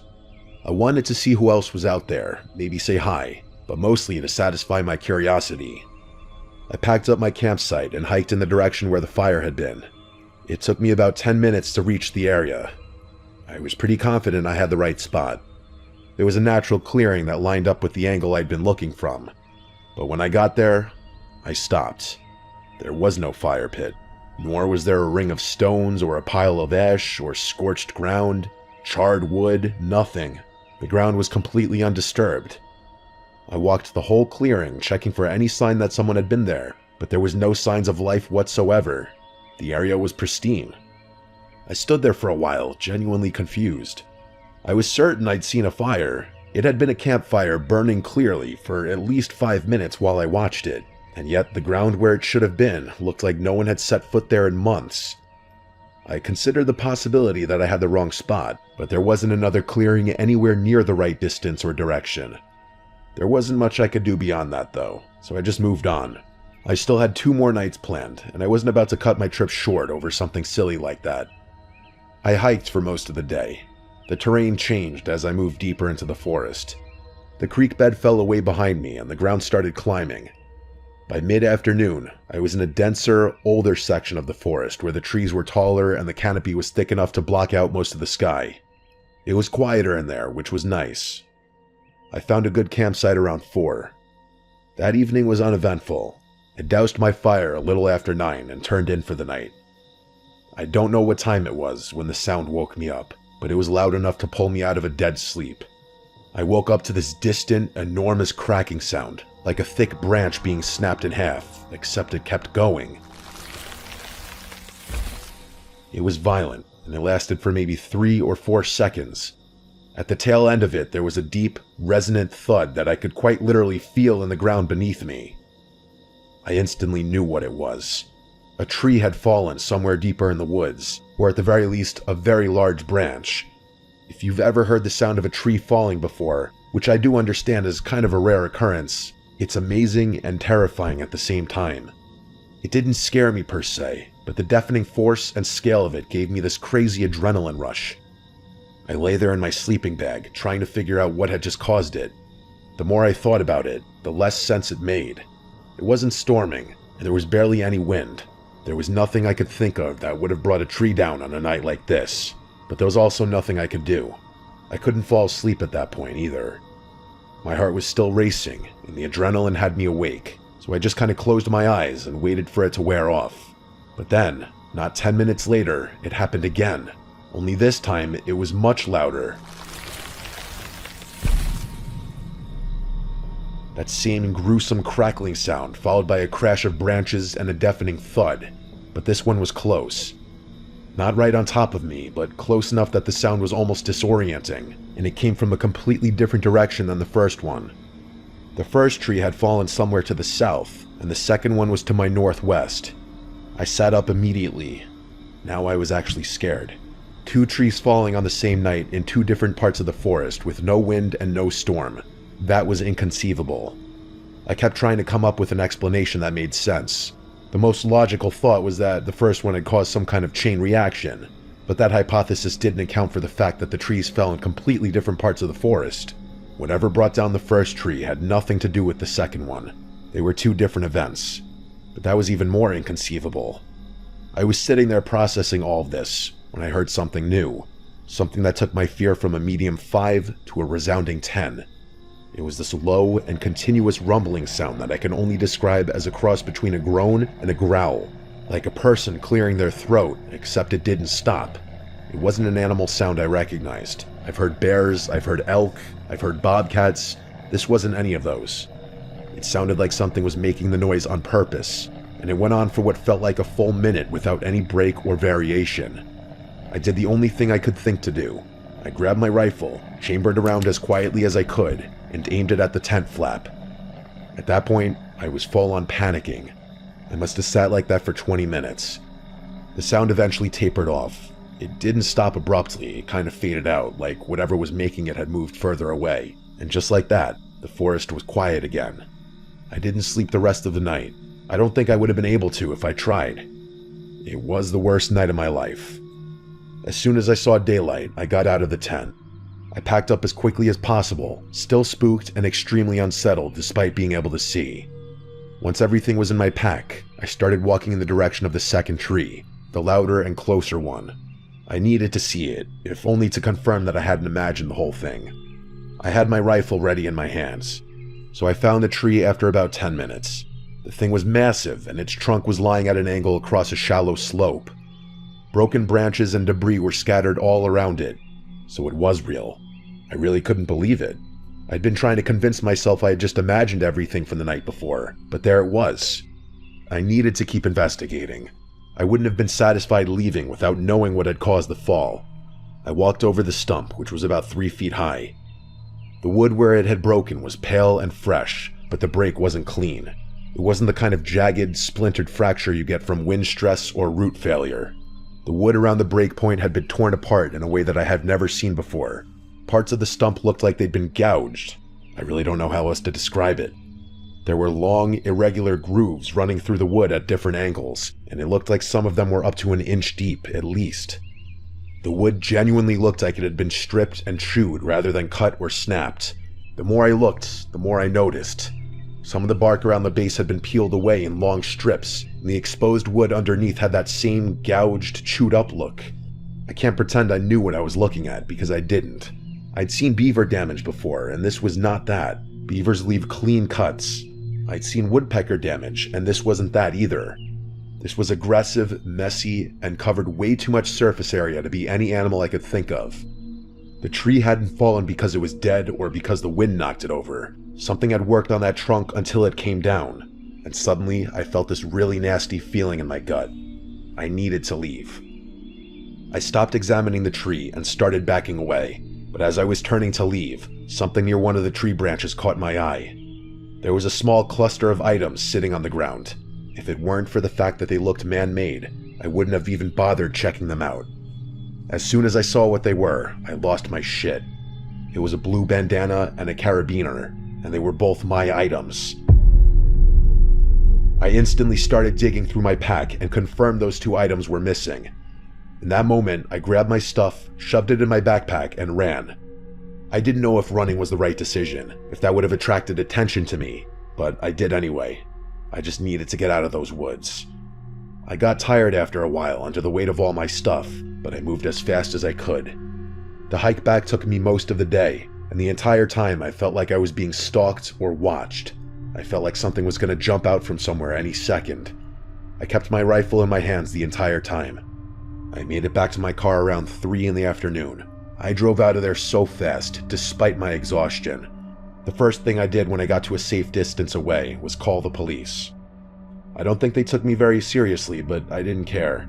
I also knew there probably wasn't much they could do, but I didn't care about that either. I was pretty messed up for days afterward. None of it made any sense whatsoever. What I couldn't get over was the fact that my stuff had been rummaged through. Something had either stalked me through the woods, or knew where I was the entire time. That unexplainable fire from the first night must have had something to do with it. There's no way that was a coincidence. And those trees, I still have no explanation for what could have cut them down. I genuinely don't think it was anything human, but as for what animal it could have been, I have no idea. I still go camping, believe it or not, but this is something that I think will hang over me forever.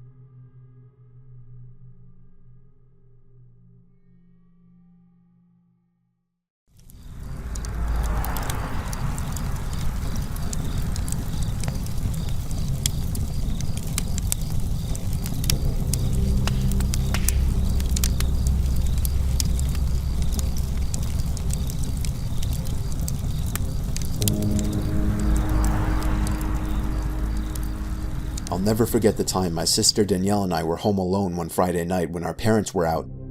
I was 12 and she was 13. We have an average-sized house, but you can hear everything going on in there. For example, you could be on the top floor and hear someone talking down in the den. We were both doing our own things in our rooms upstairs. That's when I heard it. A slight tapping coming from downstairs in the den.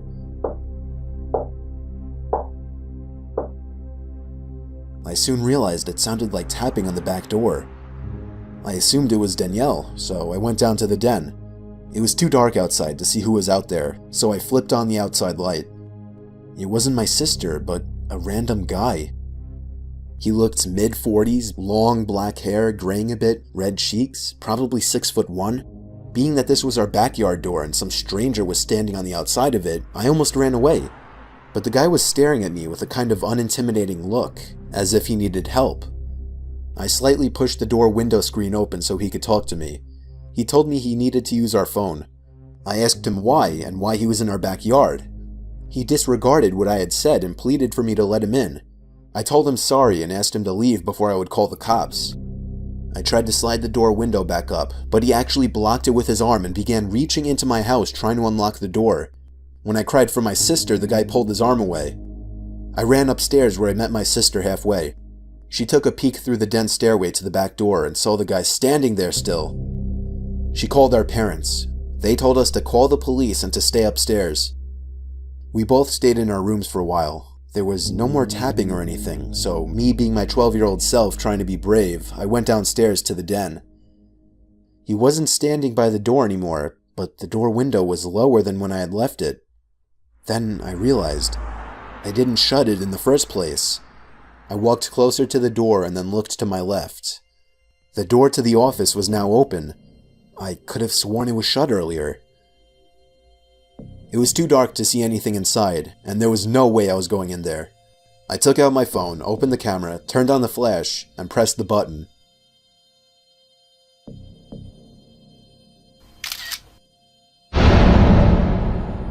As the phone took the picture, the flash from the camera provided enough light to see the guy who was standing at the door was now hunched over my office desk, and in the picture his head was turned to be facing me. I didn't know if he was running at me or not, but I felt like he was, and I ran upstairs and locked the den door. A familiar light tapping began coming from the den door now, and I could hear the man on the other side begging me to open it. I cried for my sister again and bluffed to the man, saying the cops were here. After that, he stopped, and I could hear the back door open and shut. It may have been stupid to say that, as it ruined any chances of the man getting caught and arrested, but it may have also saved our lives, as the cops did not arrive for another 5 minutes.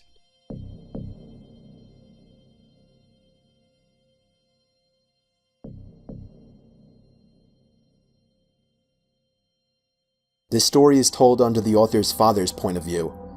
Me and my girlfriend's brother had been talking about hunting, and I decided to take him on a hunting trip. It was his first time going, so I wanted to take him somewhere where I was sure he would get a deer. So I asked my uncle if we could go to his place, and he told me we could stay there for the weekend. I told him that was perfect and that we'd stay. Me and Adam got our stuff together and headed that way. It was a secluded property right smack dab in the middle of nowhere in Braxton County, West Virginia. We got to my uncle's. He had his truck started and told them to hop in. We get in, and I ask him where we're going. He told me to my hunting cabin about 10-15 miles out. When we finally made it to the cabin, it fell below our expectations. 2 rooms, very small. As soon as we unloaded our stuff, he was gone. He told us to have fun and waved goodbye from his truck. Later, when we were getting settled for the night, we realized there were no curtains or lights, just lanterns. We didn't like being so exposed, so we hung clothes over the windows. Not long after, we climbed into bed.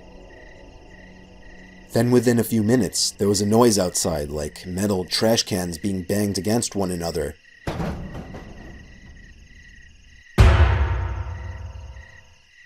Adam started to get paranoid until I said, "It's probably just a bear or something, go back to sleep." I told Adam, "Don't wake me up unless the cabin's on fire." I went back to sleep, at least until Adam started shaking me, saying, "Cliff, wake up, there's someone outside." "No, go back to sleep, there's no one." I stopped because on the outside wall, besides Adam's bed, a noise, almost like someone or something was raking its claws or nails all the way down the side of the cabin and stopped at the far window.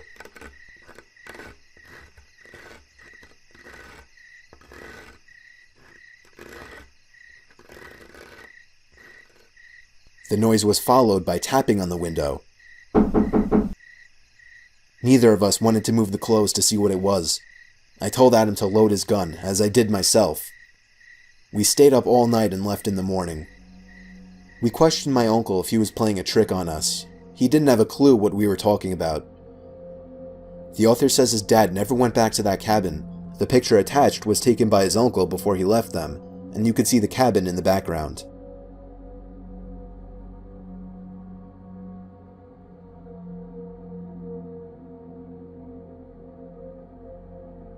I was 19 years old at the time, working at a sketchy motel. The motel was pretty run down, and the majority of people who stayed there were locals that were just doing things they weren't supposed to be doing. Let's just say the cops came by multiple times a week. I worked as both a front desk person, checking in these creeps all hours of the night, and as a housekeeper who got to clean up their nasty, vomit-smelling rooms afterwards. One afternoon, I was working as a housekeeper in the second building of the motel on the backside furthest from the office. I hated working over there because it not only had the most worn-down rooms, but it was always pretty vacant over there and way too quiet for comfort. I began cleaning one of my last rooms and wanted to get done in a hurry because it was getting late. I was washing the mirror in the room that I was cleaning when all of a sudden, I saw a man in the reflection staring at me. He was mid-50s, dirty, with long, greasy hair. Startled, I screamed, "Oh my God." I told him he scared me. The room I was currently cleaning was vacant, so there was no reason why this man should have been in there watching me clean. However, we just had a meeting on customer satisfaction, and my boss was really pressuring us to be more polite and help the guests any way we could. Sir?" I asked him cautiously. Can I get you anything? Towels?" The man just stared back at me with a crooked grin and held out his hands to me. I thought maybe he was handing me a tip for cleaning his room earlier, but when I looked down, I saw he was holding a $100 bill. Alarms started going off in my head. No one tips $100 on a $40 a night room. The man just smiled and said his name was Terry. He said he was staying in the room next door with his wife Sherry and sort of joked about their names rhyming. He smelled like car oil and alcohol. When I asked him why he was trying to hand me $100, he laughed deep in his throat and said, "Me and my wife were watching you, and we just wanted to have fun with you." I felt like my heart jumped into my throat. No, I can't do that, sir, I'm sorry." I wanted to run out of the room screaming, but he was blocking the door, my only exit. The man smiled again, taking on a softer tone of voice, and invited me to come into his room to meet his wife, just to talk as friends. I nervously told him no again, and that I had a lot of work to do for the day. I prayed to God he would just go away, and eventually he did. He grunted and walked off in what I assumed to be the direction of his room. My mind began racing. There is no wife, I thought. This man could try and kidnap me. I was 110 pounds at the time and not very strong. He could easily overpower me. I locked the room from the inside and went directly to the phone to call my manager at the front desk, but the phone wasn't working. Adrenaline began pumping through my veins, and despite what I was always told not to do, I was panicking. Did he cut the line? No, I thought. This is a crappy motel. It happens all the time. But I just have to get out. I remembered that I had my cell phone out on my housekeeping card, but that was outside the locked door. I'd have to open the door to get it. I cautiously opened the door to the room that I was cleaning and peered out. I didn't see anyone, so I frantically began searching my cart for my cell phone. I was wasting too much time looking for it, so I just decided to run as fast as I could and make a break for the front desk in the office.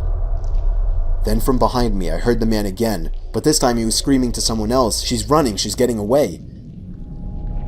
I could hear his shoes slamming against the pavement after me. I quickly turned the corner, grabbed my keycard, and let myself into a stockroom and locked the door.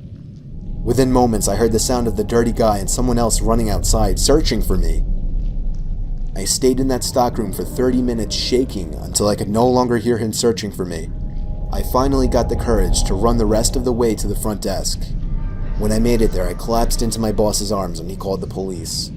The man and whoever else was in the room with him peeled out before the cops could arrive, and I was beyond shaken up.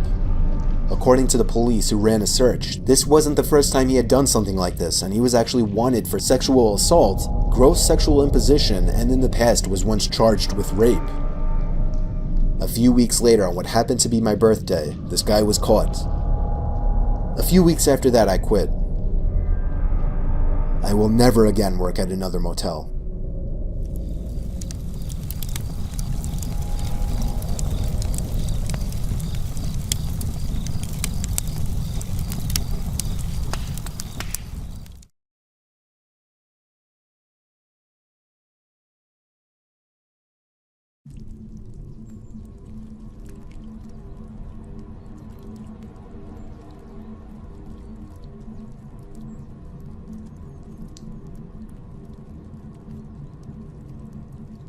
My family and I are probably the biggest skeptics in the world, which is why I can't explain what happened that day. I went downstairs and my brother was in the kitchen. I grabbed a water and asked him if he believed in ghosts. He shook his head, but told me a story about something that he thinks may seem paranormal. Then I looked at him and asked, "Did you ever try to scare me when I came home from school?" I planned on asking that question to follow with my story. "Once," he said. Somehow that calmed me down, and I wasn't going to bring anything else up because I thought it was some kind of closure. He continued by saying, "But all I did was shoot a Nerf gun bullet at you while you were on the computer." I wish he didn't say that. That wasn't what happened to me in the 7th grade. I do remember him shooting a Nerf gun at me, but it felt inferior to what I was about to tell him. I continued to speak with him about the story that follows. It happened in middle school when I was in 7th grade and recently started off the new year. I came home that day and went to my bedroom where I sat in my bed and put in earbuds to watch YouTube videos. My mom had called me to tell me that my brother would be gone or would be leaving soon to go to a friend's house. My parents also worked late, which means I would be home alone. I was a very quiet kid when no one was around because I always had this fear that there could be someone in the house with me. If I didn't make much noise, then they couldn't find me, right? Who knew that suspicion could have possibly been true? I paused my YouTube video and headed to the bathroom. My house has a very weird layout. I'll try to explain what the important parts of this story looked like. If you were in my bathroom facing the door, you could step out and take a left, and my brother's room would be to your right at the end of the hallway, which is a short hallway. If you went right, you would reach the stairway that went down and stopped because there was a platform in the middle, and then you would walk in the same direction you came to get lower. The stairway leads to our main entrance of the house. We also have an alarm activated. If any doors or windows are opened, a box will immediately say which door has been used. I was in the bathroom and right about to flush the toilet when I heard a loud thud come from my brother's room. I assumed that he must be about to leave for his friend's house, so I flushed the toilet and got up to wash my hands. There were no more noises. The house felt still, but I felt like I was being listened to. I turned off the sink and walked over to the bathroom door to lock it. Something felt wrong. My stomach started to ache from fear. I felt like I was just being paranoid, but I also couldn't shake that weird feeling in my gut. So I waited for another noise. I didn't have my phone on me, so I couldn't text my brother. We had a house phone in there, but it made loud noises when you dialed, so I didn't want to risk it. Then I heard talking, which was definitely coming from my brother's room, but that was not my brother talking, and it couldn't have been my dad. The muttering was deep and low. It sent shivers down my spine. I could tell it was a voice because of the distinction of an S or a T, but I couldn't understand what it was saying. Then there was a slow pounding noise that started getting closer to me. It came out of my brother's room and nailed its way towards the bathroom door. It stopped dead in its tracks right at the door. I threw myself away from the door near the window, hoping that if it busted in, I could get away to leave. I couldn't fight whoever it was since I was a weak 7th grader, so that was out of the question. I covered my mouth to keep from breathing loudly in case they didn't know I was in the bathroom. Then they continued to walk. I could hear them making their way to the stairway, and then it stopped. I heard a loud crashing noise from what I thought was the middle platform of the stairs, and then again at the bottom. Then the muttering stopped, and the loud pounding made its way to the door. I heard the door open and close, and I heard the alarm go off for the door as well. I didn't know if it was safe or not, so I made my way to the door and rested my hand on the doorknob, still covering my mouth. To the left of me towards the ground is a laundry chute that led to our laundry room. If someone were to get from the main floor to the laundry room, it would definitely take over 30 seconds. But about 10 seconds after the door opened and closed, a vicious, jabbing noise pounded at the small laundry chute door. I stood there in awe, not sure what to do. It sounded like someone took the end of a broom and reached up there to stab at the door. I watched as the pounding of the door vibrated the small laundry chute door, hoping that it wouldn't bust open. Then it ended. I waited in the bathroom for what seemed like an eternity, and then quietly crept to my room to call my parents. No one picked up, so I waited for them to get home and held my door handle to make sure no one could get in, since I didn't have a lock on it. When my parents got home, they didn't believe me. Soon after, my brother arrived, and he doubted me as well. Telling this again to my brother made his mouth drop. He continued to tell me that he used to hear things come from the attic that used to open up in his bedroom. I will honestly never forget that day. Me and my brother can't figure out who or what that was, and I try not to think too hard about it either. I still don't quite know what happened, and I may never know, but I want to.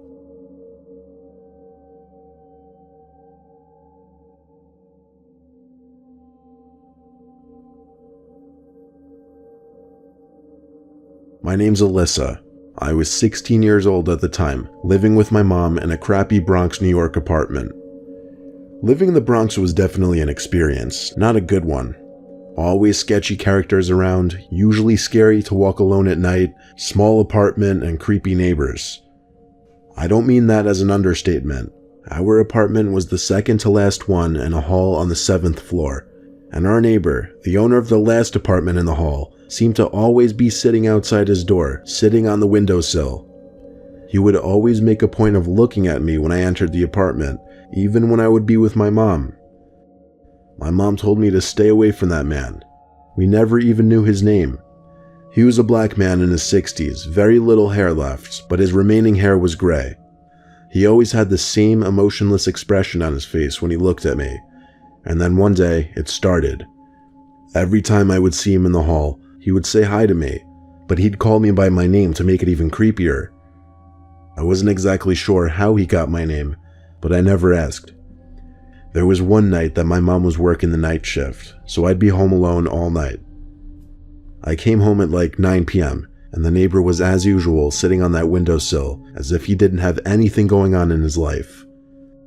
As I unlocked the door, this time instead of saying hi to me, he asked me if my mom was working tonight. Here's where I look back and cringe because of my own stupidity, because I foolishly nodded yes. He didn't say anything after that. He just slowly nodded his head. I didn't say anything else either. I simply walked inside and shut the door. I had enough of his creepy ass for one night. Basically, after getting home, I just washed up a little bit. I had a snack, did laundry, and took a shower. As I was in the shower, I heard a weird rumbling noise. It was a pretty concerning noise, but I couldn't even begin to try and pin out what it could have been. I got out of the shower after hearing it because I was concerned someone might have been in the apartment. I heard a similar noise outside of the bathroom. It seemed to come from my bedroom. I threw on the clothes I had in the bathroom and searched my entire room. I couldn't find a person, but while searching my room, I saw an ever so tiny hole in the wall. I got closer to feel it and look at it. Then I got down on my knees to look through it, and when I saw what was on the other side, I fell backwards because of how scared I was of what I saw. It was someone's eye. Someone was actually looking through that hole from the other side. Then I realized this wall separated our apartment from the creepy neighbor's apartment. Then I had a sudden realization of what that sound I heard in the bathroom must have been. I ran back to the shower and felt all around the wall until I found another hole, identical in size from the one in my room. The neighbor drilled these 2 holes, maybe even more, to spy on me. I called my mom and told her, and as I was on the phone with her, there were knocks on the apartment door. It was the neighbor, and he kept yelling, "Open the door right now, I didn't drill those holes." My mom freaked out and told me to call the cops, and she'd try to get home ASAP. One good thing about the Bronx, police response time is fast, and there were cops at my apartment door in under 5 minutes. My mom was home half an hour later. My mom pressed charges for stalking, invasion of privacy, and criminal mischief. The apartment building also evicted the man and patched up the holes at the man's expense.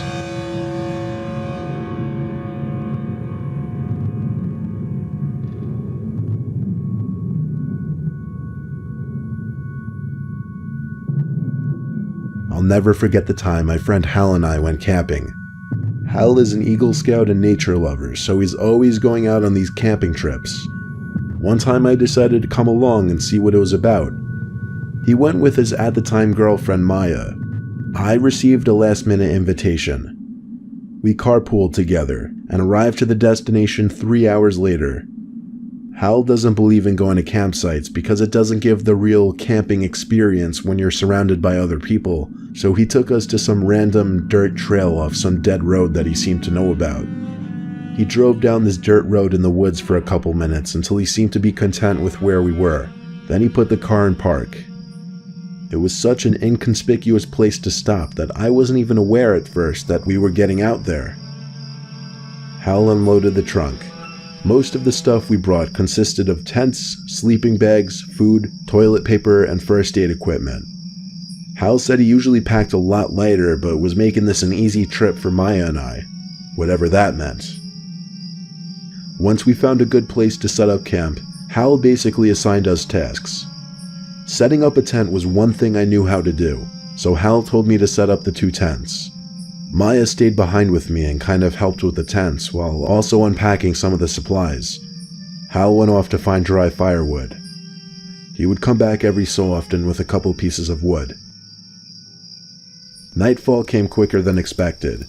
Thankfully, Hal had collected enough wood by then to start a nice fire, and the tents were pitched. We sat by the fire, drinking and reminiscing about old memories, most of which Maya was not in the picture for. I imagine she got tired of hearing our drunken, nonsensical stories because she went to her tent before Hal and I. So, Hal and I stayed up for a little while longer, now being a bit quieter and keeping the laughter to a minimum as a courtesy to Maya. I finished my last beer, and I was definitely feeling it by then. We chatted for a bit more, until Hal told me to shh and listened. I heard it too. There was walking out in the distance, beyond the area at which the fire lit up. Hal assured me it was likely a deer. When I naively asked, "What if it's a bear?"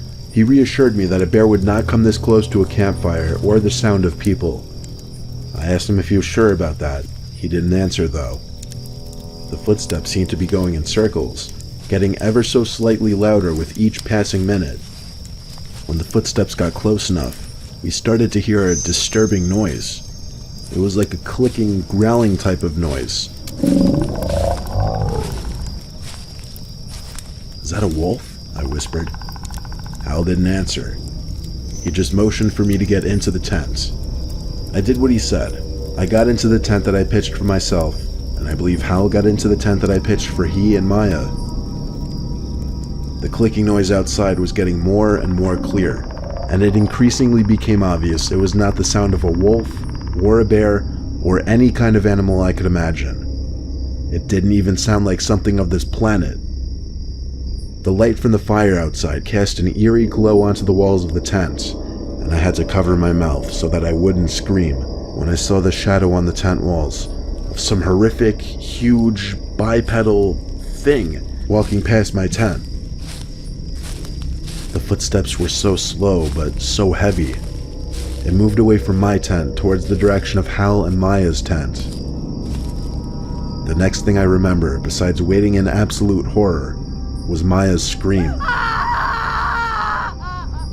She screamed as if something were about to kill her.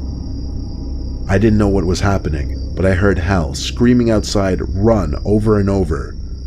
I heard the two of them hurrying away outside, so I rushed outside and followed. We ran in the pitch black, no flashlights, nothing, and yet we still knew we were being chased by something. Footsteps followed close behind me since I was in the back. By some miracle, Hal managed to lead us right to the car, and without looking back, we all got into our respective seats, and Hal floored it down the trail. Hal drove down the dirt trail for about half a minute before we came to a dead end.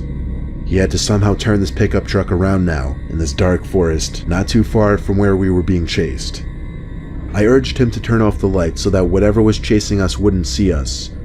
He insisted he needed the lights on though so that he wouldn't hit any trees trying to turn the truck around.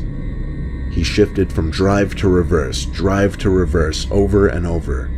Meanwhile, I sat in the back seat biting my nails and clenching my teeth, looking around the woods outside, terrified that I might see that thing from our campsite. At long last, Hal got the truck completely turned around, and he once again stepped on it to get us out of that forest. We left everything at that campsite, at least $100 worth of equipment, but there was zero chance of us ever going back there. What caused Maya to scream was heavy breathing and something pushing into their tent, trying to rip it open. Hal still says he's never heard or seen anything like that in his life. He still has no idea what it could have been, but it definitely walked on two legs. How do we know it wasn't a person, you might ask? Simply because of its size and the noises it made. I think everyone has one truly horrific, unexplainable experience in their lives, and this was ours.